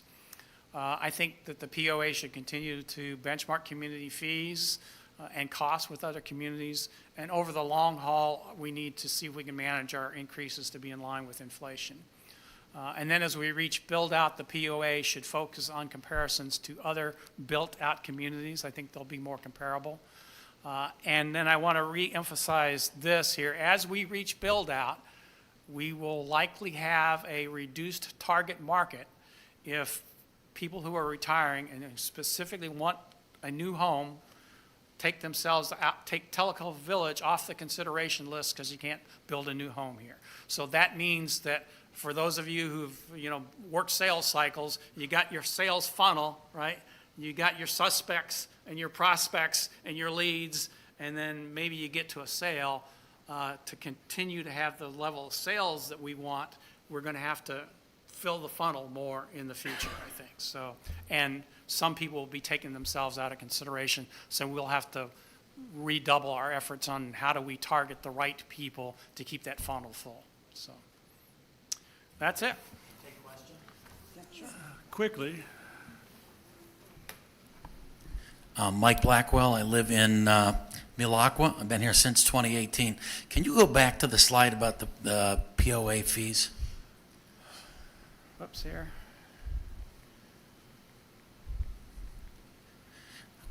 I'm curious why you, for your data presentations, why you chose to use median as your statistical measure as opposed to the mean. And the reason I ask is because here, the mean is an average. Here, the average is 90-something%, and the median is all the way down at 51%. Can you speak to the rationale behind using median as opposed to mean? Thank you. So I guess what I would say is mean is average, right? So all of the data is there. There's the median, which says half are above and half are below that percentage. Average, which can be skewed by the really big numbers like the 230, et cetera. So I wanted to present both numbers. I don't know that we picked one over the other. You've got them both there to look at. Well, I only asked because all the other slides that you presented, they referred specifically to the median, and there was no mention of mean. Okay, all right. Yeah. Bob Sawyer, Coyote. Was there any mention of developer-owned amenities versus property owner amenities? In terms of the communities we looked at? Yes, because one is a profit maker, the other one necessarily isn't. So yeah, I don't believe we tracked who owns the amenities. What I will say is that I think it's typical in a new community for the developer to invest and build some amenities to start with, and at some point in time they convey or sometimes sell those amenities off when the developer eventually steps out of the picture. That's what happened here. I think that happens in a lot of communities, but we didn't specifically track who owned what. Okay, thanks, Phil. Yep. Phil, thank you to you and your committee. I understand this involved a lot of hours and a lot of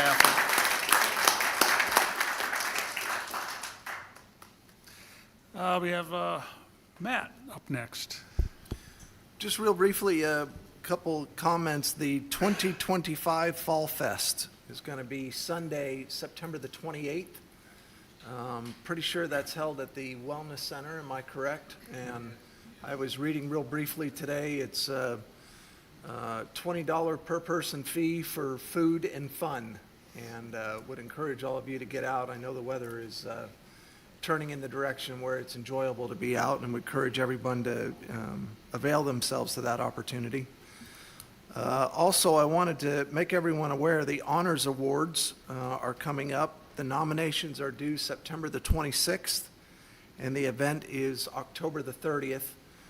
For those of you that are not familiar, our Honors Awards are opportunities to recognize our volunteers like Phil and the Long Range Planning Committee, who do a bunch of work and provide some insight and some opportunities for deliberation and potentially action by the board. So Beth Kaburka can provide some more information, but wanted you to make you aware that that event is coming and there's an opportunity for some nominations if you so wish.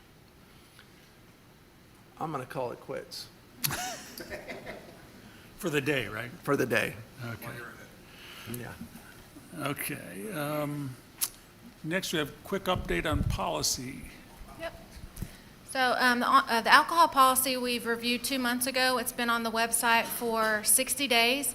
So I would ask the board, we reviewed what was changes just briefly, mostly just changing some content to make it more relevant. We had some restaurants missing, some not added.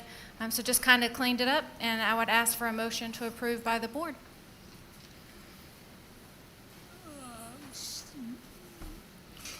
John, I'll make a motion that the board approve the updated POA alcohol policy.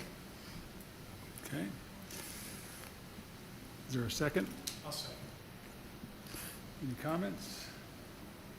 No, we've talked about this quite a bit. All those in favor of approving the updated policy? Yes. Thanks, Ed.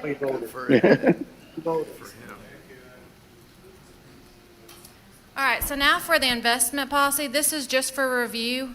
We've been working on this for a couple months with FAC as well. Judy will talk briefly about some of the changes, which are not very much. This will be posted on the website by tomorrow for review, for hopefully approval at next month's meeting.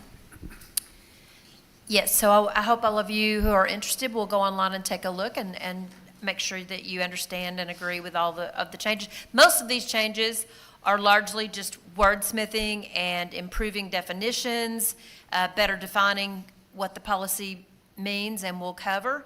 The only real change in there was to tighten up the definition. It makes it more conservative. For a 1 year, for a short-term investment is limited to 1 year with the exception of CDs, which can be up to 2 years. And that affects the approval process because I, as the CFO, am allowed to choose investments along with our investment broker and the FAC that meet the short-term definition. If it goes into the mid-term definition, that requires our GM to also approve of the change, and I believe that goes from 2 to 7 years, and then beyond 7 years requires board approval as well. So we're making conservative changes, we're making definition improvements, and we've just improved some of the language. So I'll just add a little color commentary here. This policy was approved as significantly revised back in 2023 by the board. I, at that point in time, was on the FAC and participated as one of the ones who helped to update and draft this policy originally.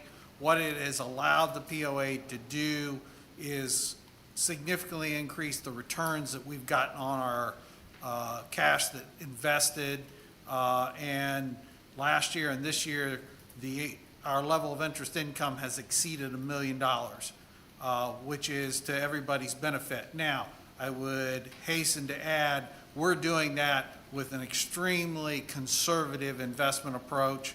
We have money in some short-term bonds, but all of those bonds are highly rated, and we work with an investment advisor, Morgan Stanley, which has a firm here affiliated in Knoxville, and members of the FAC meet with Morgan Stanley at least once a year, if not twice, to review the standards and what's going on. So, and these changes are not anticipated to change the investment approach by the FAC in any way, shape, or form at this point in time. It's just clarification. Okay, thanks, Mike. Again, this will be posted. Anybody who wants to comment on it, we will take this up again next month. I believe that's it on policy. And next, I guess, Judy, if you want to just do yours, you can do there, or you can come up here.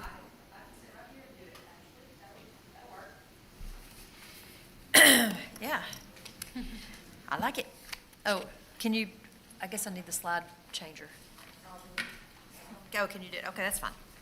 Okay, we'll start off looking at our cash.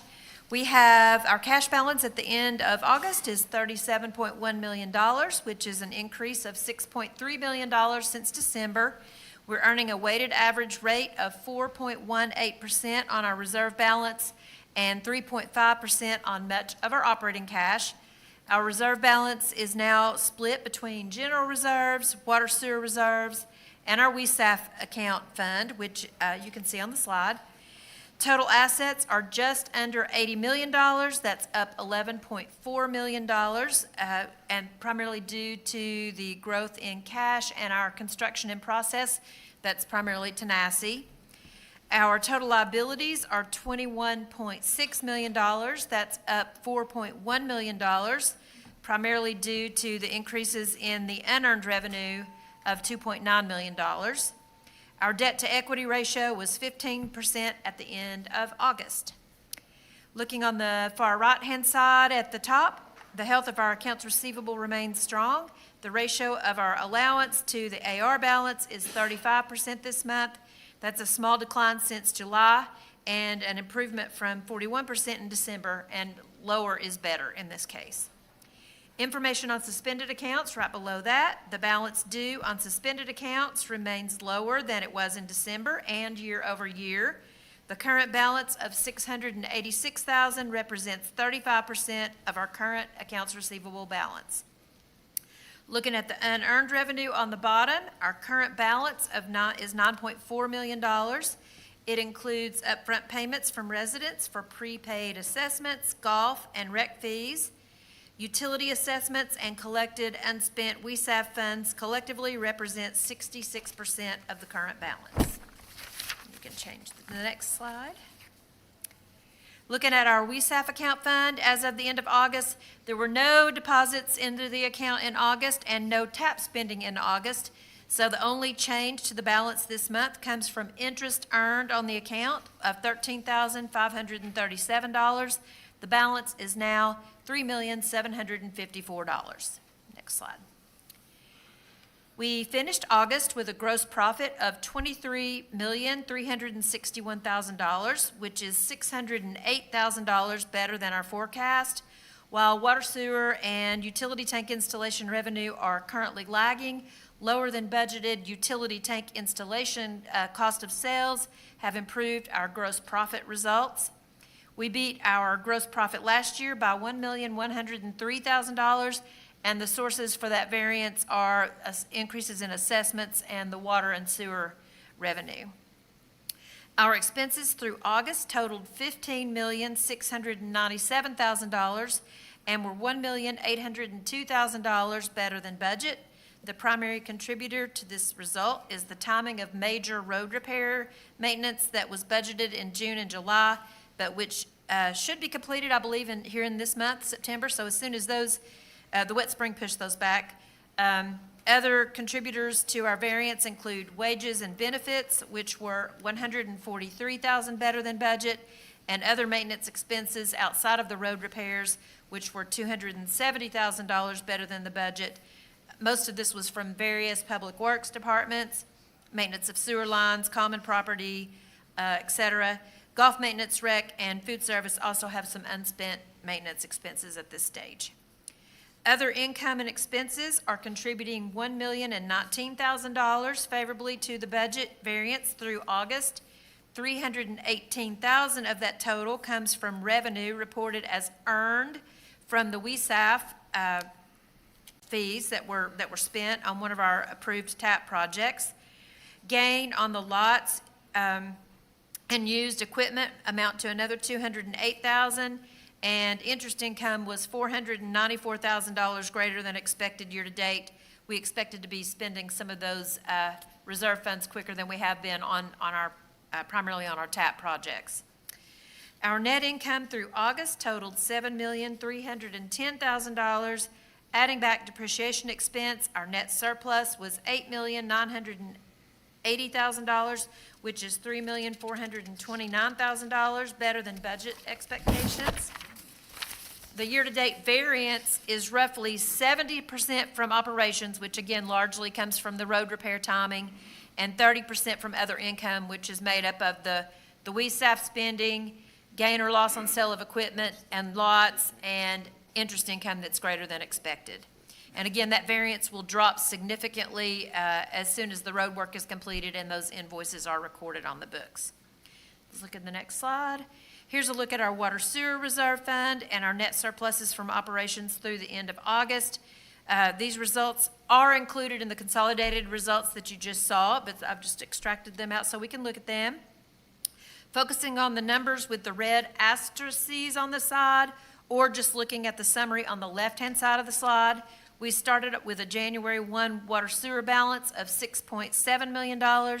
From there, we add net surpluses earned so far this year, $2,345,000. Subtract non-TAP capital spending for the year. That's other water sewer capital spending for meters, trucks, etc. That's $344,000, unchanged in August. There was no additional capital spending for water sewer this month.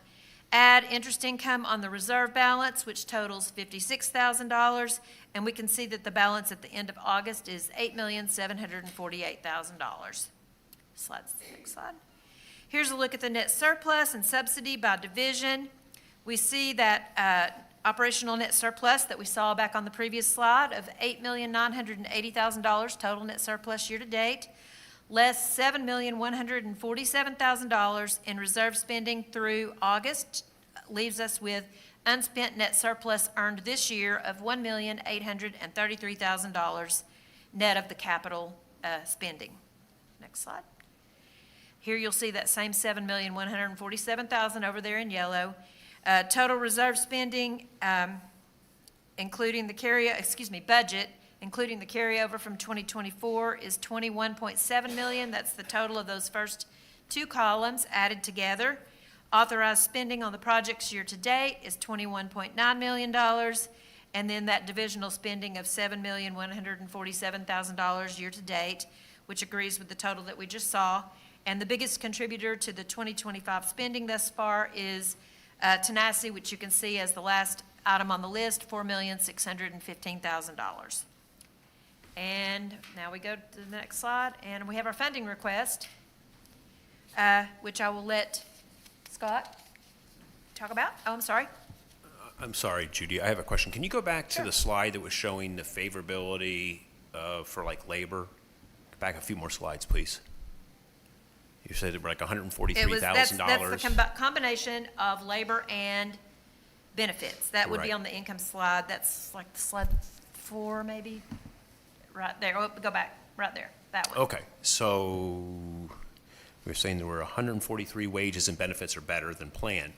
But when I looked at some of the detail that you had sent out, I see that food service, just for the month of August alone, was Food service is over budget. $69,000 in 1 month. Every department is under budget or at their budget with the exception of food service. That number would be even better if food service was not so dramatically over budget. Right. They are over budget for the month and they are over budget year to date. Yeah, thank And you. you're Because that's looking really what at- I'm honing in on, because Yes. there's $96,000 over Yes. year to date. This is year to date, but August, just August alone, they were over $69,000. Do we have any Food idea why? service. Food And service. TOQA is largely over budget. The yacht club is a little over budget. Kahidi was a tiny bit over budget in August, but year-to-date is still under budget. But largely, it's coming from TOPA right now. Do we know why? That's a good question. No. Okay. Scholar's not here. We've asked, but we have not received, I don't have an answer. They did hire, no, that's out at Kahidi. They hired the kitchen manager. So, I mean, it's over 20% over budget for that month, and it's $69,000. It's a big number and a big percent. It's the only reason I'm asking is it really sticks out. And the question has been asked, and waiting on it. We need to continue looking for an answer. Okay, I'll look forward to that. You know, really looking for a cause, and then what countermeasures can we do to try to get this thing back on track, okay? So as for countermeasure, I put in my Friday memo, we're certainly after something, sought the feedback of the board on that particular issue. I know this is you're gonna ask, is it root cause? I don't know. It's a countermeasure, that I know. Okay. All right, thank you. Yep. Okay, Scott, I guess you're up. Okay. Before I get into this, let me just say that as a general update on where we are with the other TAP projects, Jacobs Engineering is under contract to do a preliminary engineering report for the Kahidi pump station. They reviewed a draft of that report earlier this week at the PSAC meeting, or last week, sorry, at the PSAC meeting, and there were a couple of questions asked about that, and they are refining they're answering those questions, and then we'll put that in the final draft. That's the 10% preliminary engineering report that they were tasked to do. Additionally, they are working on the questions in the task order that we issued to them to relook at the elevated water tank and the pressure issues in a number of the different communities and update the hydraulic model to meet the current conditions for that. They are doing that. We anticipate that report to be delivered sometime between the middle and the end of October. So they're working on those two things. So those are the only activities that Jacobs is currently working on. They have not been working on the main pump station since they completed the information that was needed to negotiate with SCI. So right now, what I'm looking at is some additional engineering support, basically to finalize the construction contract with SCI and to submit the documentation to the grant administrator. This is required since the board approved the moving forward with the new pump station at the last meeting. We need to go ahead and get the contract issued, get the contractor mobilized, and in order to do that, we have to get a contract with SCI. And we need some additional engineering. During the negotiations with SCI, we identified 51 drawings that will need to be revised out of the 96, and that's primarily to redo the site layout. We've shrunk the site, we've eliminated the tank, we've eliminated the second wet well that would house the pumps for the tank, and of course all the associating piping for all of those. All of those drawings need to be revised. The reason for that, while we could work with red lines, is that in order to get the audit for the grant, we need to demonstrate to the grant administrator that we built what we told them we were going to build, which is the main pump station with the new wet well, not a second wet well, and not a storage tank. So those all have to be taken out of those drawings. Additionally, we'll need some construction engineering support to address potential questions that might come up during construction. This is normal. They get requests for information. Do I understand this drawing correctly? Things like that. They will have construction drawings that they will have to be submitted. We need to make sure that those comply with the design.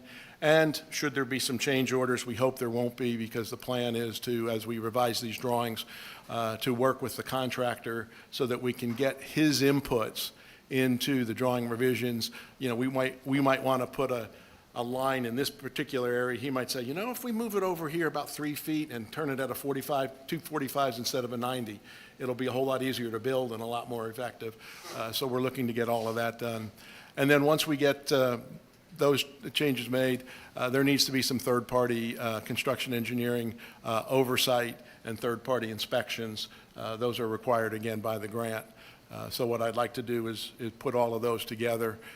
Basically, Jacobs has provided approximately 173 hours of support for value engineering. Most of this was done as part of the original task order, but some of that, as they were going through this, they did overrun their budget. So they did not, technically it was not approved, but it was work that had to be done in order for us to finish the value engineering. So we need to work on that. Additionally, we're going to need, as I mentioned, the money to revise those drawings and look at the design, and then the drawing support and, excuse me, the drawing support for construction engineering and construction oversight. So the construction oversight would be about $183,000, or I'm sorry, the construction support, $183,000 for the RFIs, COs, and drawing submittal reviews. Now, again, let me point out that these are estimated costs on the basis of how many RFIs do we think we will have, how many change orders, how many drawing submittals. Jacobs only bills for hours incurred. So should we have fewer RFIs? Should we have fewer drawing submittals? And I certainly hope no change orders, then we wouldn't get billed for any of those costs. And then again, field support, we want to have somebody there to oversee the construction and to answer their questions as we go forward. And we've also looked at 80 hours of site visits for their design engineers to come out and look to make sure everything is done in accordance with the drawings. Primarily, that's the process mechanical designer to make sure that the piping and the instrumentation and controls are installed properly so that the pump station works when it's put in service. So I recommend that we issue a task order to Jacobs Engineering in the amount of, when you total all those up, $505,000, $915 for the bid support, contract management, construction, and field oversight support. Scott, can you speak to where we stand in the TDEC review approval process and even more focused on the extension request that we're looking to get confirmation on to make sure we're aligned with the grant still going forward? That extension request was submitted to TDEC and to East Tennessee Development District, Mitch Loomis, about 2 weeks ago. We are waiting for a response from them. They had indicated they know, Matt was very clear in our last meeting with them, that we will not go forward without their approval for the extension. Now, that extension is basically saying the grant originally said we had to be in the field by August 31st.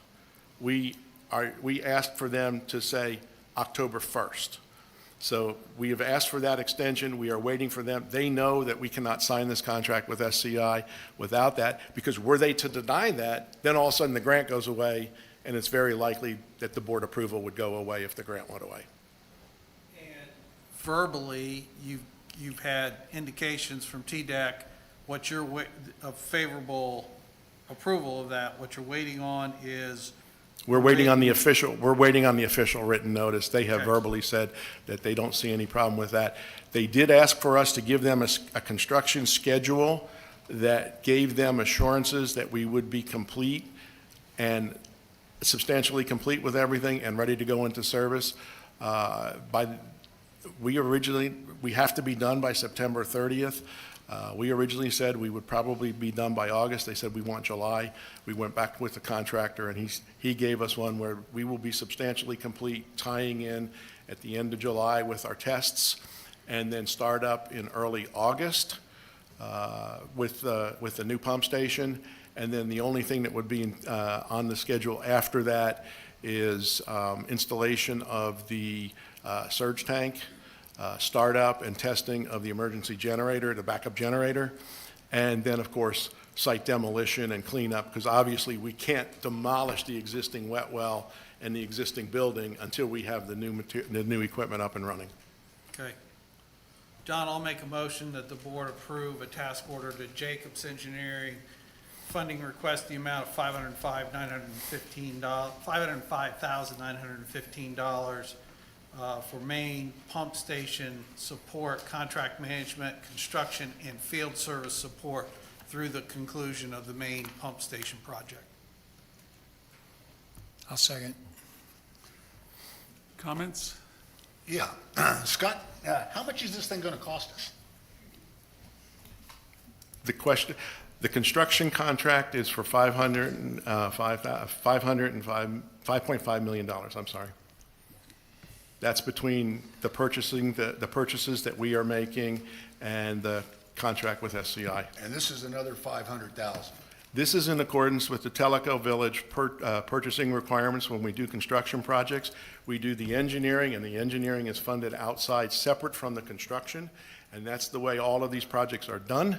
It's in accordance with Section 4 of the procurement policy, which is the project management policy, and we go through, we get the design, we decide on the design and the process forward, and then go forward. This didn't include this It 5.5. is budgeted in, we had 222,000 budgeted for this year, and we had 283,000 in the plan for next year for this, so this is less than that was But- planned for construction oversight. The design isn't in any of this. That is correct. That's all in addition The to construction is separate. The construction funding part of the project is always separate from the design, because you can't get the construction until you get I'm that. trying to find out how much money are we spending on this pump station? Total. We've got $820,000 already expended for the design. That has been paid for. This is another 500,000 and 505,000 added to that, and then you have the 5.5 million for construction. 7 million? You did the numbers quicker than I did, yes. 7 million? Yeah. What was Jacob's original budget to build this thing? What was their estimate? The construction cost, No. the construction estimate was 3.5. The engineering cost was always separate from that. The original construction estimate was 2.27. I'm looking at it right here, with a 50% contingency brought it up to 3.4, and here we are at 7. That original estimate, of course, had the contingency because it was a Class 5 cost estimate. That's fine. I'll So give you that's the why 3. that's why you have the 3.5. Yeah, but We've gone it's- out for bids in accordance with our policy, and the board authorized this construction to move forward last month. So we're spending double the Class 5 bid. That's Class 5 correct. estimate. And that is not unusual. 100% over, 100% over, 100% overage is not unusual for a Class 5 cost estimate. According to construction statistics, about 92% of the time, it goes between 50 and 100% overrun. Well, the original estimate was 2.27. The original estimate was 3.5. I'm looking at it 3.5. right here. That's with the contingency. That's the number that is the budget, the Class 5 budgeted estimate. I know what you're looking at. You include contingency in the cost Can you find that estimate. slide for me? You include the contingency in the cost estimate when you put that budget together. One more.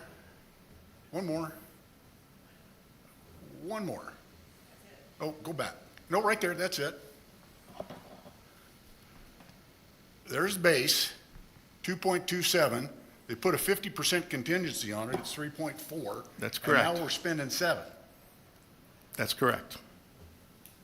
Now, the 3.4 did not include the 1.3 million for construction oversight or design engineering. That is not in that number. Then why would that number be presented as the total cost? It was never presented as the total cost. It was presented as the construction cost, the Nobody estimated cost of construction. Nobody came, I interpreted that to mean that's what the damn thing's gonna cost. And now then it's coming back in at 7 million. That's the way I understood the presentation, is our main pump station is gonna cost us 2.2 million, and we've got it, just in case to be safe, I'm gonna ask for 3.5. And now we're asking for 7. How many more change orders are coming? Is there another $1 million in change orders? Not that I anticipate, no. I didn't. We will have a firm fixed price contract from SCI. Unless they find something unexpected on the construction site, I expect no change orders from that once we get the revised drawings. You just asked for money to process change orders. You can take that out and not give me money for that, and then if we do get a change order, we have to come back and ask for it again. They will not spend that money if we don't get any change orders. That is normal construction contract management that was normally done for a construction bid. We have the same thing with the architect on Tanasi. We've got another $350,000 for architectural services and oversight at Tanasi that is not part of the 11.6 million. If you go back to Judy's budget, we only budgeted 1.5 million. And the other costs were coming out of the grant.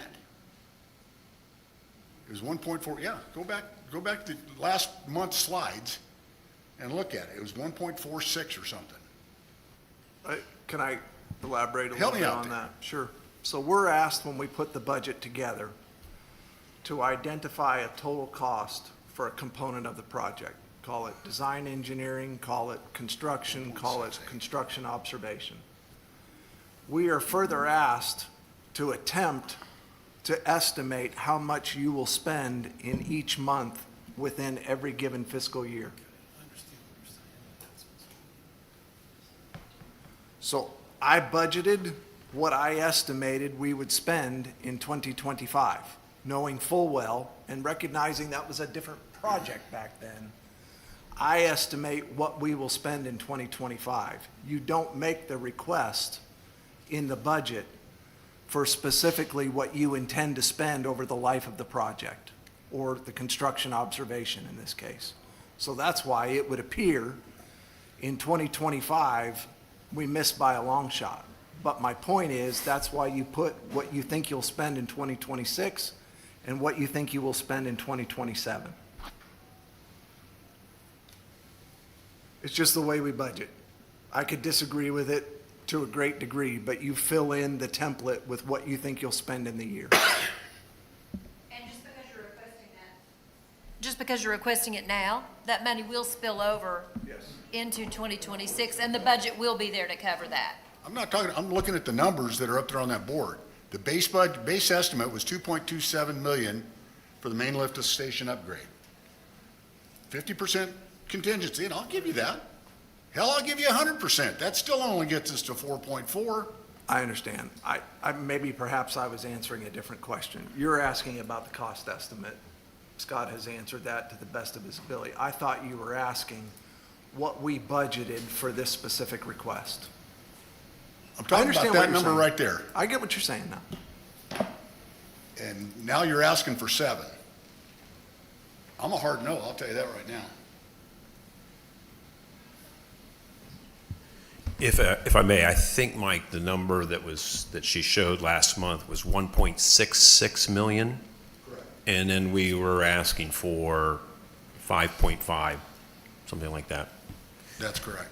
So last month, I had 8 concerns that I expressed about this main pump station, but I was not clear with making those concerns how much I am against this main pump station and this additional request at this time.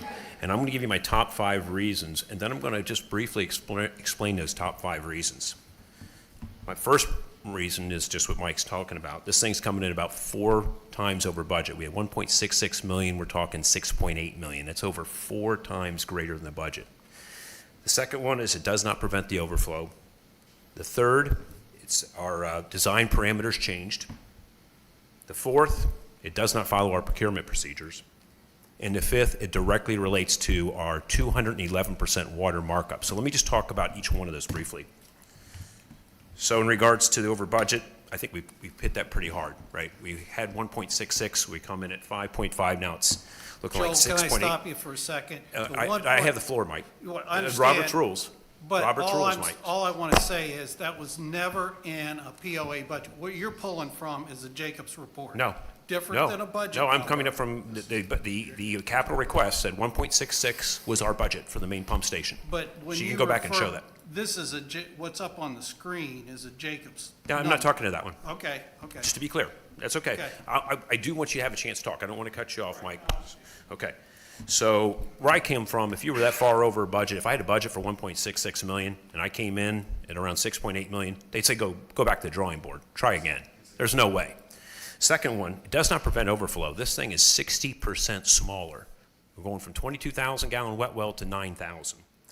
Now, LUB, what we learned in this study is that they have to shut us, they turn on the pumps for Loudoun City and Tennessee National. When they do that, we virtually get nothing. Okay, on May 12th, from 2:04 a.m. to 2:16 a.m., for 14 minutes, we were shut down and we're not able to send any wastewater to them. When we're producing around 1,000 gallons per minute, that's 14,000 gallons. What's a 9,000 gallon wet well going to do with that? It's going to overflow. What's a 22,000 gallon? May hold it. It's very important. And check with LUB. They shut us down. Every time they turn the pumps on, we're essentially shut down, and they do it multiple times every day. Third, the design parameters, our assumptions, there were three design assumptions that went into this main pump station. One is that we weren't going to fix I&I. Two, LUB is not going to increase the amount of wastewater they take from us. And three, our solutions have to be self-sustaining. That's where the 750,000 gallon wastewater tank came from. Well, guess what? The first assumption, I&I, Scott did a nice job of showing the thermometers. We're looking at being done by the second quarter of next year. So instead of doing nothing, we're doing something, and it's going to be a difference. The second, LUB is under a consent decree. They have to increase the amount of wastewater they're taking. We said they wouldn't. Now we know they are. We've already presented to you. We are actually partnering with them to go find the location of that. We know it's coming. It's very important. Those design parameters, the three that we said, have all changed. So why are we still going along the same path? My fourth point, it does not follow our procurement policy. Scott referred to the policy section 4. I'm going to refer to section 301, section 6.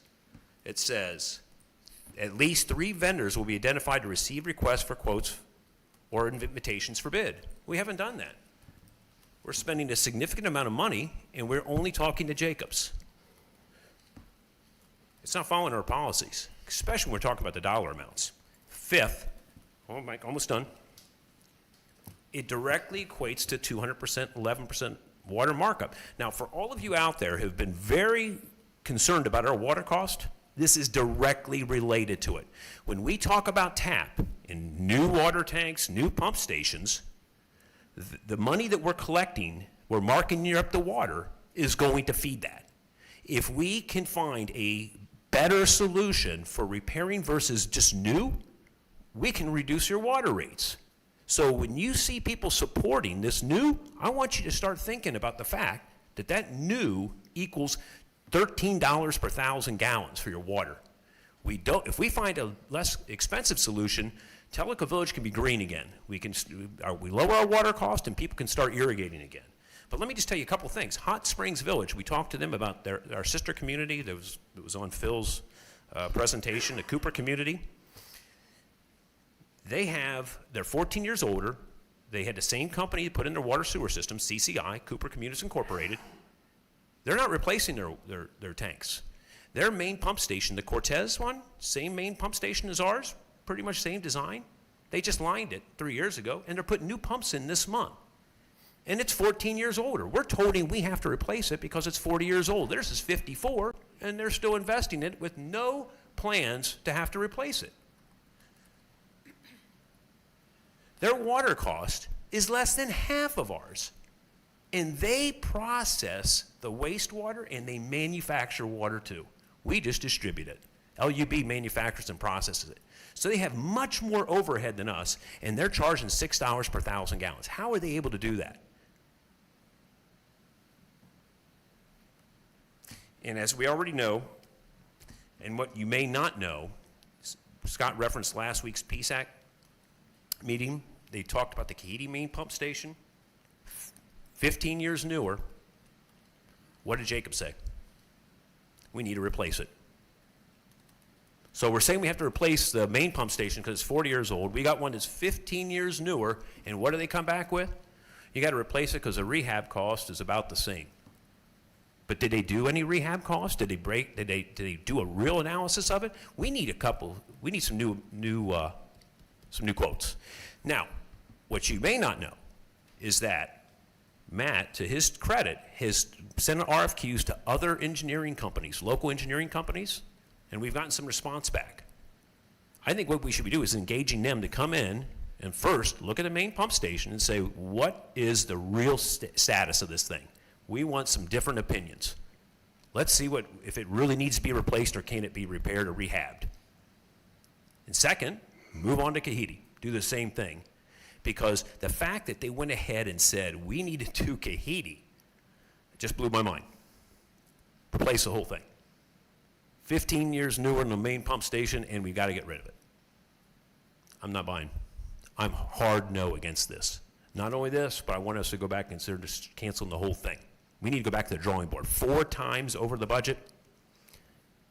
No. Thank you. Would you like me to address all of those? Because most of what you said was wrong. I could be easily swayed by the facts. Okay. First of all, the budget is not 4 times over. It's 3.5 versus 5.5.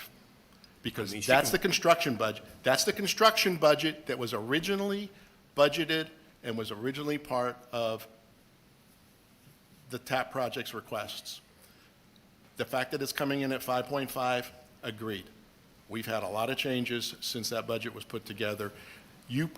When you do a Class 5 cost estimate, the contingency is part of the budget. You can't go back and say, oh, I think I know about this much, but there's a bunch of things I don't know about because we are so early in the design that we put in a 50% markup. That is the base budget. That's the way Class 5 cost estimates are done. I agree, it's $2 million higher than what Jacob said. I'm not arguing that part. I'm just saying, It's Karen, not can you 4 put on times the budget budget. sheet from last month?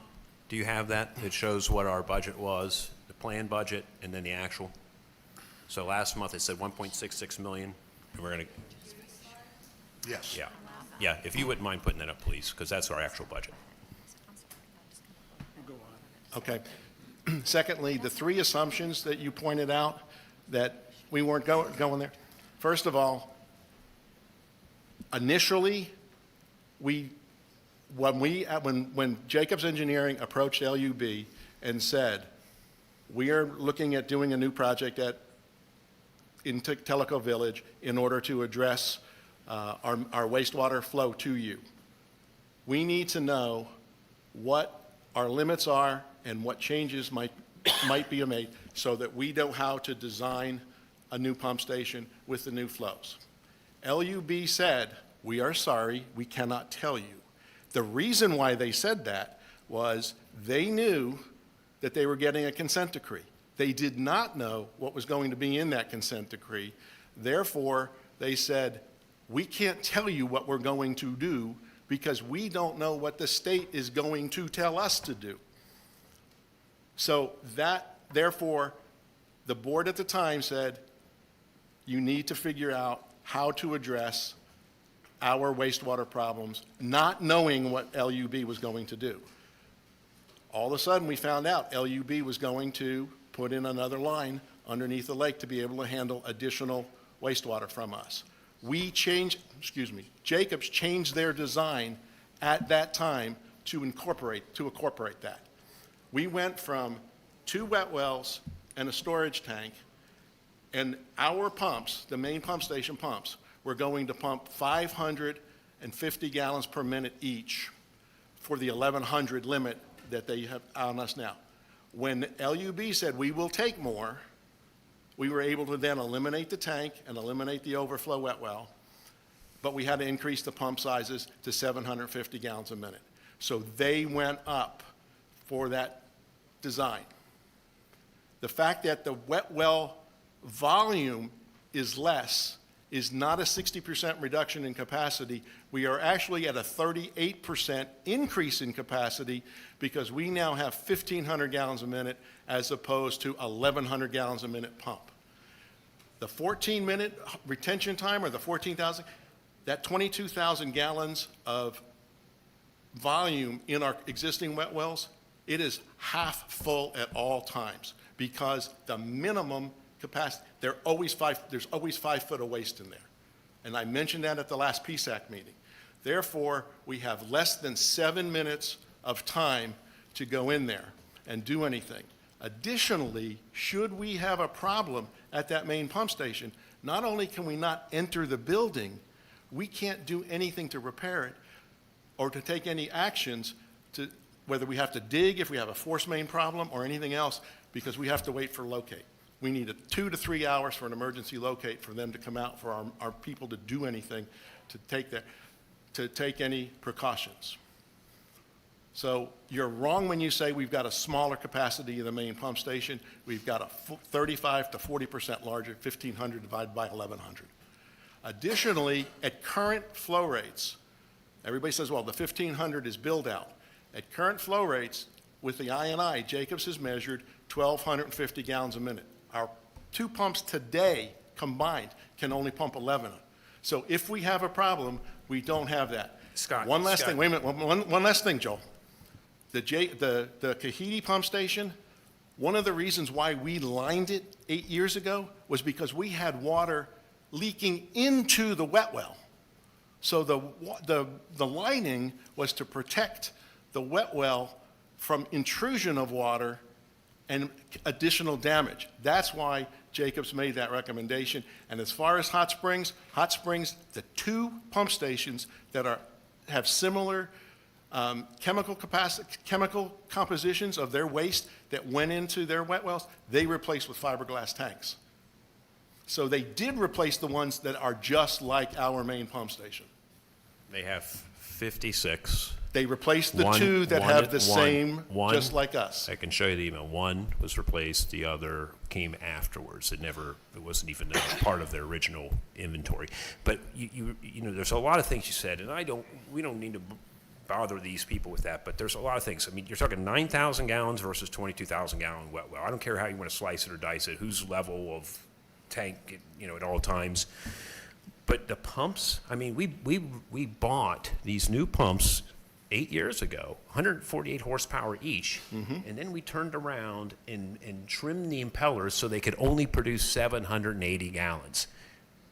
So these pumps have plenty of extra capacity, but we modified the original equipment so we wouldn't overload LUB. These are things that people don't know about, and you're telling them a portion of the story. There's a lot more to the story, No, Scott. that is not true, Joel. The Do I have to bring Kevin Hamlin here? nameplate on those pumps with a full impeller is 1,100 gallons a minute. I've got the nameplate. I sent it to you already. And we trimmed it down to 780. And we trimmed it down. Yeah, and you want to, and when we run 2, we can pump somewhere between 1,000 and 1,100 gallons a minute. You have to be able to handle 1,250. We can't do that. The new pump station is going to be able to handle 1,500 because they're going to have, and the reason why we trimmed those impellers was because when we shut down the pumps, we occasionally got backflow into there and it broke the shaft of the pump. So, sounds to me like this is the discussion we had last month, to a large extent. George, I see you're still here. I guess I just want to know, from PSAC's perspective, has anything changed? Say again, the question? Has anything changed from PSAC's perspective as far as recommendation on how to go forward? No, we've heard what Joel just said many, many times. We see no reason to change our approval of the funding request. Can I ask a question there? How much will this new pump station pump? How many gallons a minute? He just told you. How much? 1,500. What will LUB accept? They will be able to accept more than 1,500 when they put the second one in. What will they be able, what can they accept today? The same that they are accepting today. 1,100, Correct. and we're gonna pump 15. They can take more when they need to, or they will shut us down when they need to, and they will handle whatever we pump to them, and we can control those pumps at 1,100 or whatever they need, whatever they can accept, and you know that, Mike. Oh, I know it, but right now, until they get across the lake, this thing isn't even gonna be fully functional. It will be fully functional in operation. What you're looking at is the 1,500 gallons a minute is for, what, a couple of days every few years. But that's where we have to design, that's what we have to do. And today, the pumps, we have exactly the same problem. We've got 1,250 coming in, we can only get 1,100 out, you still get an overflow. If we have those conditions. Okay, where are you putting the other 400 gallons a minute the pumps are pumping? They're not pumping that until LUB can accept it. Okay. Just like today.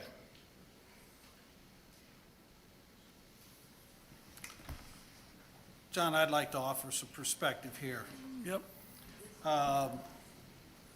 I've followed this issue for the last couple of years, listened very carefully to Jim Hockey, who was on the PSAC committee. Mr. Hockey has now moved outside Tellico Village. And also Chris Costello and John Tierney, who are currently on PSAC. Those three gentlemen have direct experience in wastewater and water supply design. In a couple of cases, 40-plus years. One of the risks that I think has been, and they highly recommend this project going forward. As Scott mentioned, the scope of the project changed at the POA's direction to remove the wastewater tank at this point in time. But we have a grant in place, and if we don't act, the grant goes away for $2 million to go forward with revitalize, or basically a new wet well. The biggest risk I see hasn't been addressed here. We've got a wet well with 2 pumps. If we have one of those pumps go out during a rain event, it doesn't even have to be a high-intensity rain event. If one of those pumps goes out, that's the biggest risk of overflow that POA has in the main village. A 3-pump design with a sloped wet well that meets industry standards will not only give us additional support for purposes of avoiding overflows, but it also dramatically improves our odor control situation, because the sloped floor will help eliminate the buildup of residue, for lack of a better description. We also have the fact that we are dealing with a wet well that has corroded electrical equipment. It's a time bomb waiting to happen. Scott mentioned this, I'll reemphasize. Even if somebody gets to the building immediately, they've got to wait 5 or 10 minutes to enter that building because of the buildup of toxic fumes inside, and it's got to be aired out before a human being can enter that facility as it exists today. That's another risk exposure that I don't think we want to continue to have. The wet well was operated for 30-plus years without a liner. Right or wrong, it is what it is. The liner was inserted.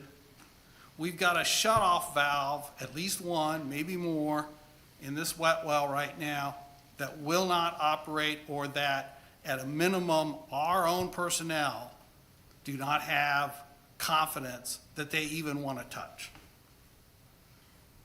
We've got a divider wall partially in that wet well that segregates wastewater that's coming from the south part and the north part. So if you have one of those pumps go down, yeah, a little bit will spill over into the other wet well, but you still got a problem. Scott mentioned the electrical supply, the fact that we only have one LUB substation that can feed us. And we have gone back and checked that out, and there's not another electrical source. And if we touch that station one way or the other, the TDEC requirement is we got to put in, the POA has to put in a generator. Mike, in clarification with that, Jacobs at the last meeting said a portable generator was acceptable and you could put a plug in, and that's what they brought up at that meeting. That was for Kahidi, Mike? Same thing, it's a main pump Well, station. but again, you've got to have somebody there to put the portable generator up and running. That would be a 350 kW portable generator. I don't So- know that we've got one that we can find. And from what I understand in talking to various people, by the time you get a portable generator up and running and a bypass pump installed, you're looking at least a 4-hour time period. No, much more than that with that size generator. I just think, from my opinion, looking at it from a risk analysis, considering the expertise that has reviewed this, direct on-point expertise with this type of situation, that this is the way to go, particularly with the fact that we've got a $2 million grant hanging in the balance. And yeah, we've had to rush through some things because of trying to preserve that grant. But the situation is what it is. And we've got to deal with the facts that we've got right now and the situation that we've got right now. In my opinion, the best sustained long-term solution for Tellico Village and the main village, and really for Tellico Village overall, because financially it could affect the folks in Kahidi also, right or wrong. I mean, we're all one village. Is let's get this main pump station built and up and going, and you have eliminated a tremendous amount of risk that the POA has exposed today. So here's the budget we voted on last month. So you can see the budget is 1.668 million. We voted for a 4.9, but if you look at the line below us, because we're purchasing the materials ourselves to try to reduce the cost, it's really another 600,000. That's what I was referring to, is that we were voting for this year, we only had 1.668 million, and we approved 5.5 million. I didn't approve it, but that's what the majority said. And now we want to tack on another 500,000. And then what you also heard is there was 820,000 that's already been spent. To me, in my math, that's 4 times higher. Judy, that 1.6 was for 2025. Yeah. The schedule shows the amount for 25, 26, and 27. Oh, let me pull it back up. Karen has it. Yeah, see those numbers that are highlighted? The total budget for the project is those 3 numbers added together and not just the 1.6.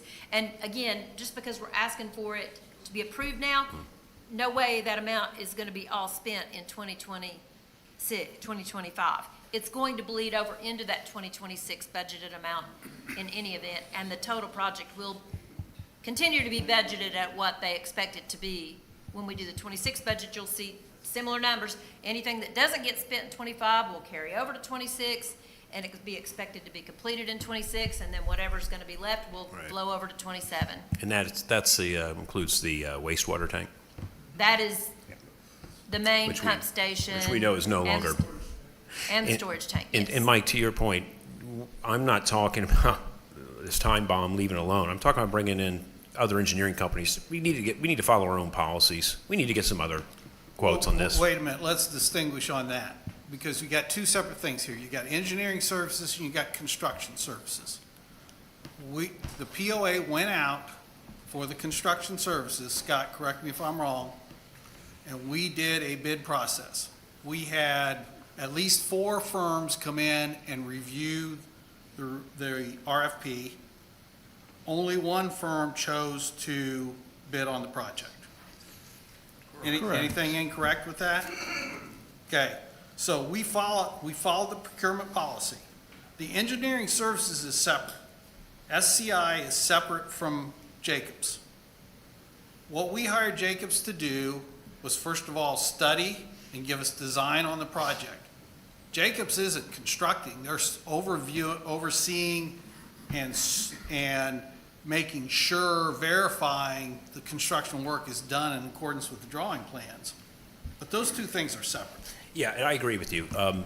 With engineering services, let's stay focused on that. We need to get some more opinions. We need to get 3. The policy does not require that. Yeah, it does here. It says here, services or contract services or construction services.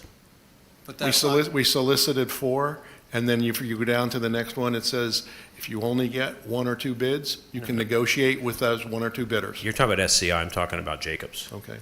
I'm talking about the other companies that Matt has already gotten the information from them. Thank you, Matt. So he's gotten it in for a C2RL and I forget the other 2. Yeah, so we have 3 others ready to go. We have those from Cannon and Cannon Inc. They're out of Knoxville. They've got a 60-person office with 50 PEs in Knoxville. CTI out of Chattanooga. They've got 30 in Chattanooga, 60 total. And C2RL, they have 12 people in their office. Their principals are fixing to retire. They have no succession plan, and they have no continuity to be able to continue to support us for the duration of TAP. You know, That assessment it will be on Matt's desk tomorrow morning. Okay, so Richard Yarborough, the co-president of C2RL, worked for CCI, and he put in most of our sewer systems here in the main village. I would love to have that guy on my team. I understand that, but he's retiring. He's David Quillen is a guy he's mentoring, and I've met with him too, and he's pretty sharp. They're both professional engineers. I understand they're both professional engineers, but they have no succession plan for their company, and they don't have any guarantee that their company will still be in business.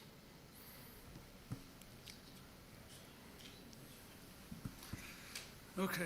I believe we have Can I make one quick no. comment?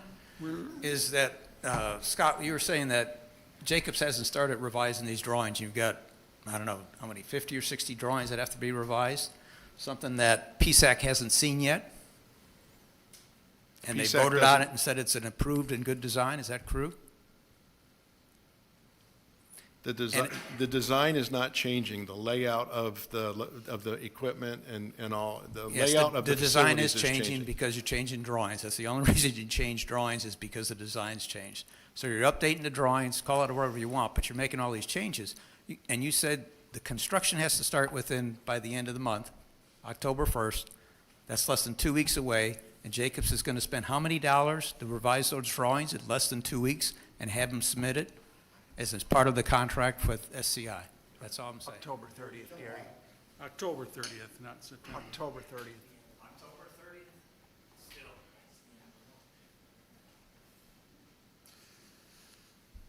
Well, we've got lots of information, but we did have a motion and a second, so I'm going to call for a vote. If Ed is still, are you on the line? Yes, I am. Yes, I am. He had to get off mute. Welcome back. So I guess I'll take a vote. All those in favor of approving the motion for $505,000? Yes. So I guess that's 4-2 to proceed with the 500,000 motion. That's actually the agenda for today. I guess what I would like to do in closing is thank Mike Braddock for his service. It's been a valuable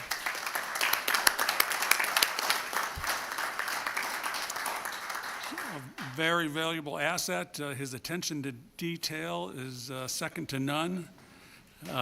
We have relied on that attention to detail since you've been on the board, so I really appreciate what you've done. Thank you. John, thank you. I also want to, as Steve Schneider expressed verbally or in written form, thank the staff for all of their support and contribution, and also thank all of the Teleco volunteers been able to work with a lot of very capable people on advisory committees here in the time, and I appreciate and recognize all of their efforts. Thank you. Thanks. So, John, in light of that, and that Mike is now officially off the board, pursuant to Article 4, Section 4 of the bylaws, that outlines the options that the board has when a vacancy occurs, I would like to make a motion to appoint Carla Johnson, a former board member, to fill Mike's remaining term. Okay, I will, I guess, second that motion since Mike is no longer a board member to do that for us.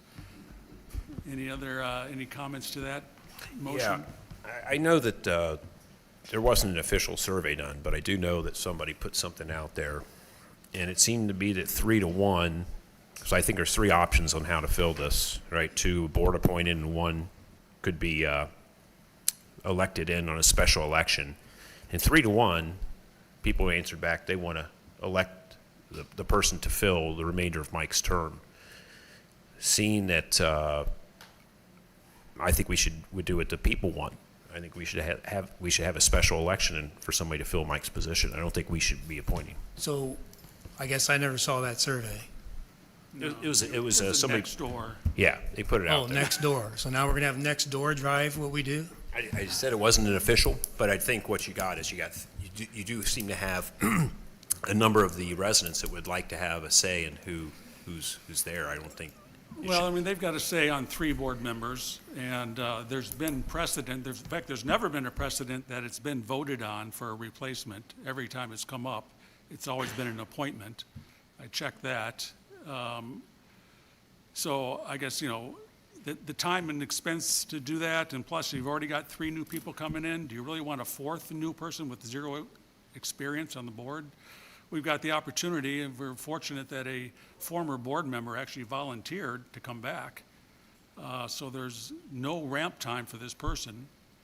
They're familiar with all the workings of Tellico Village, so I think it's an obvious choice. So with that, I guess we'll take a vote.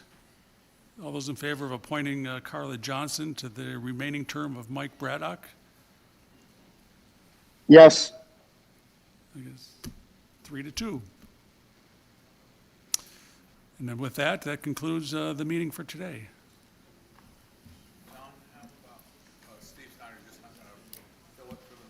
Thanks, everyone. Thank you, Ed.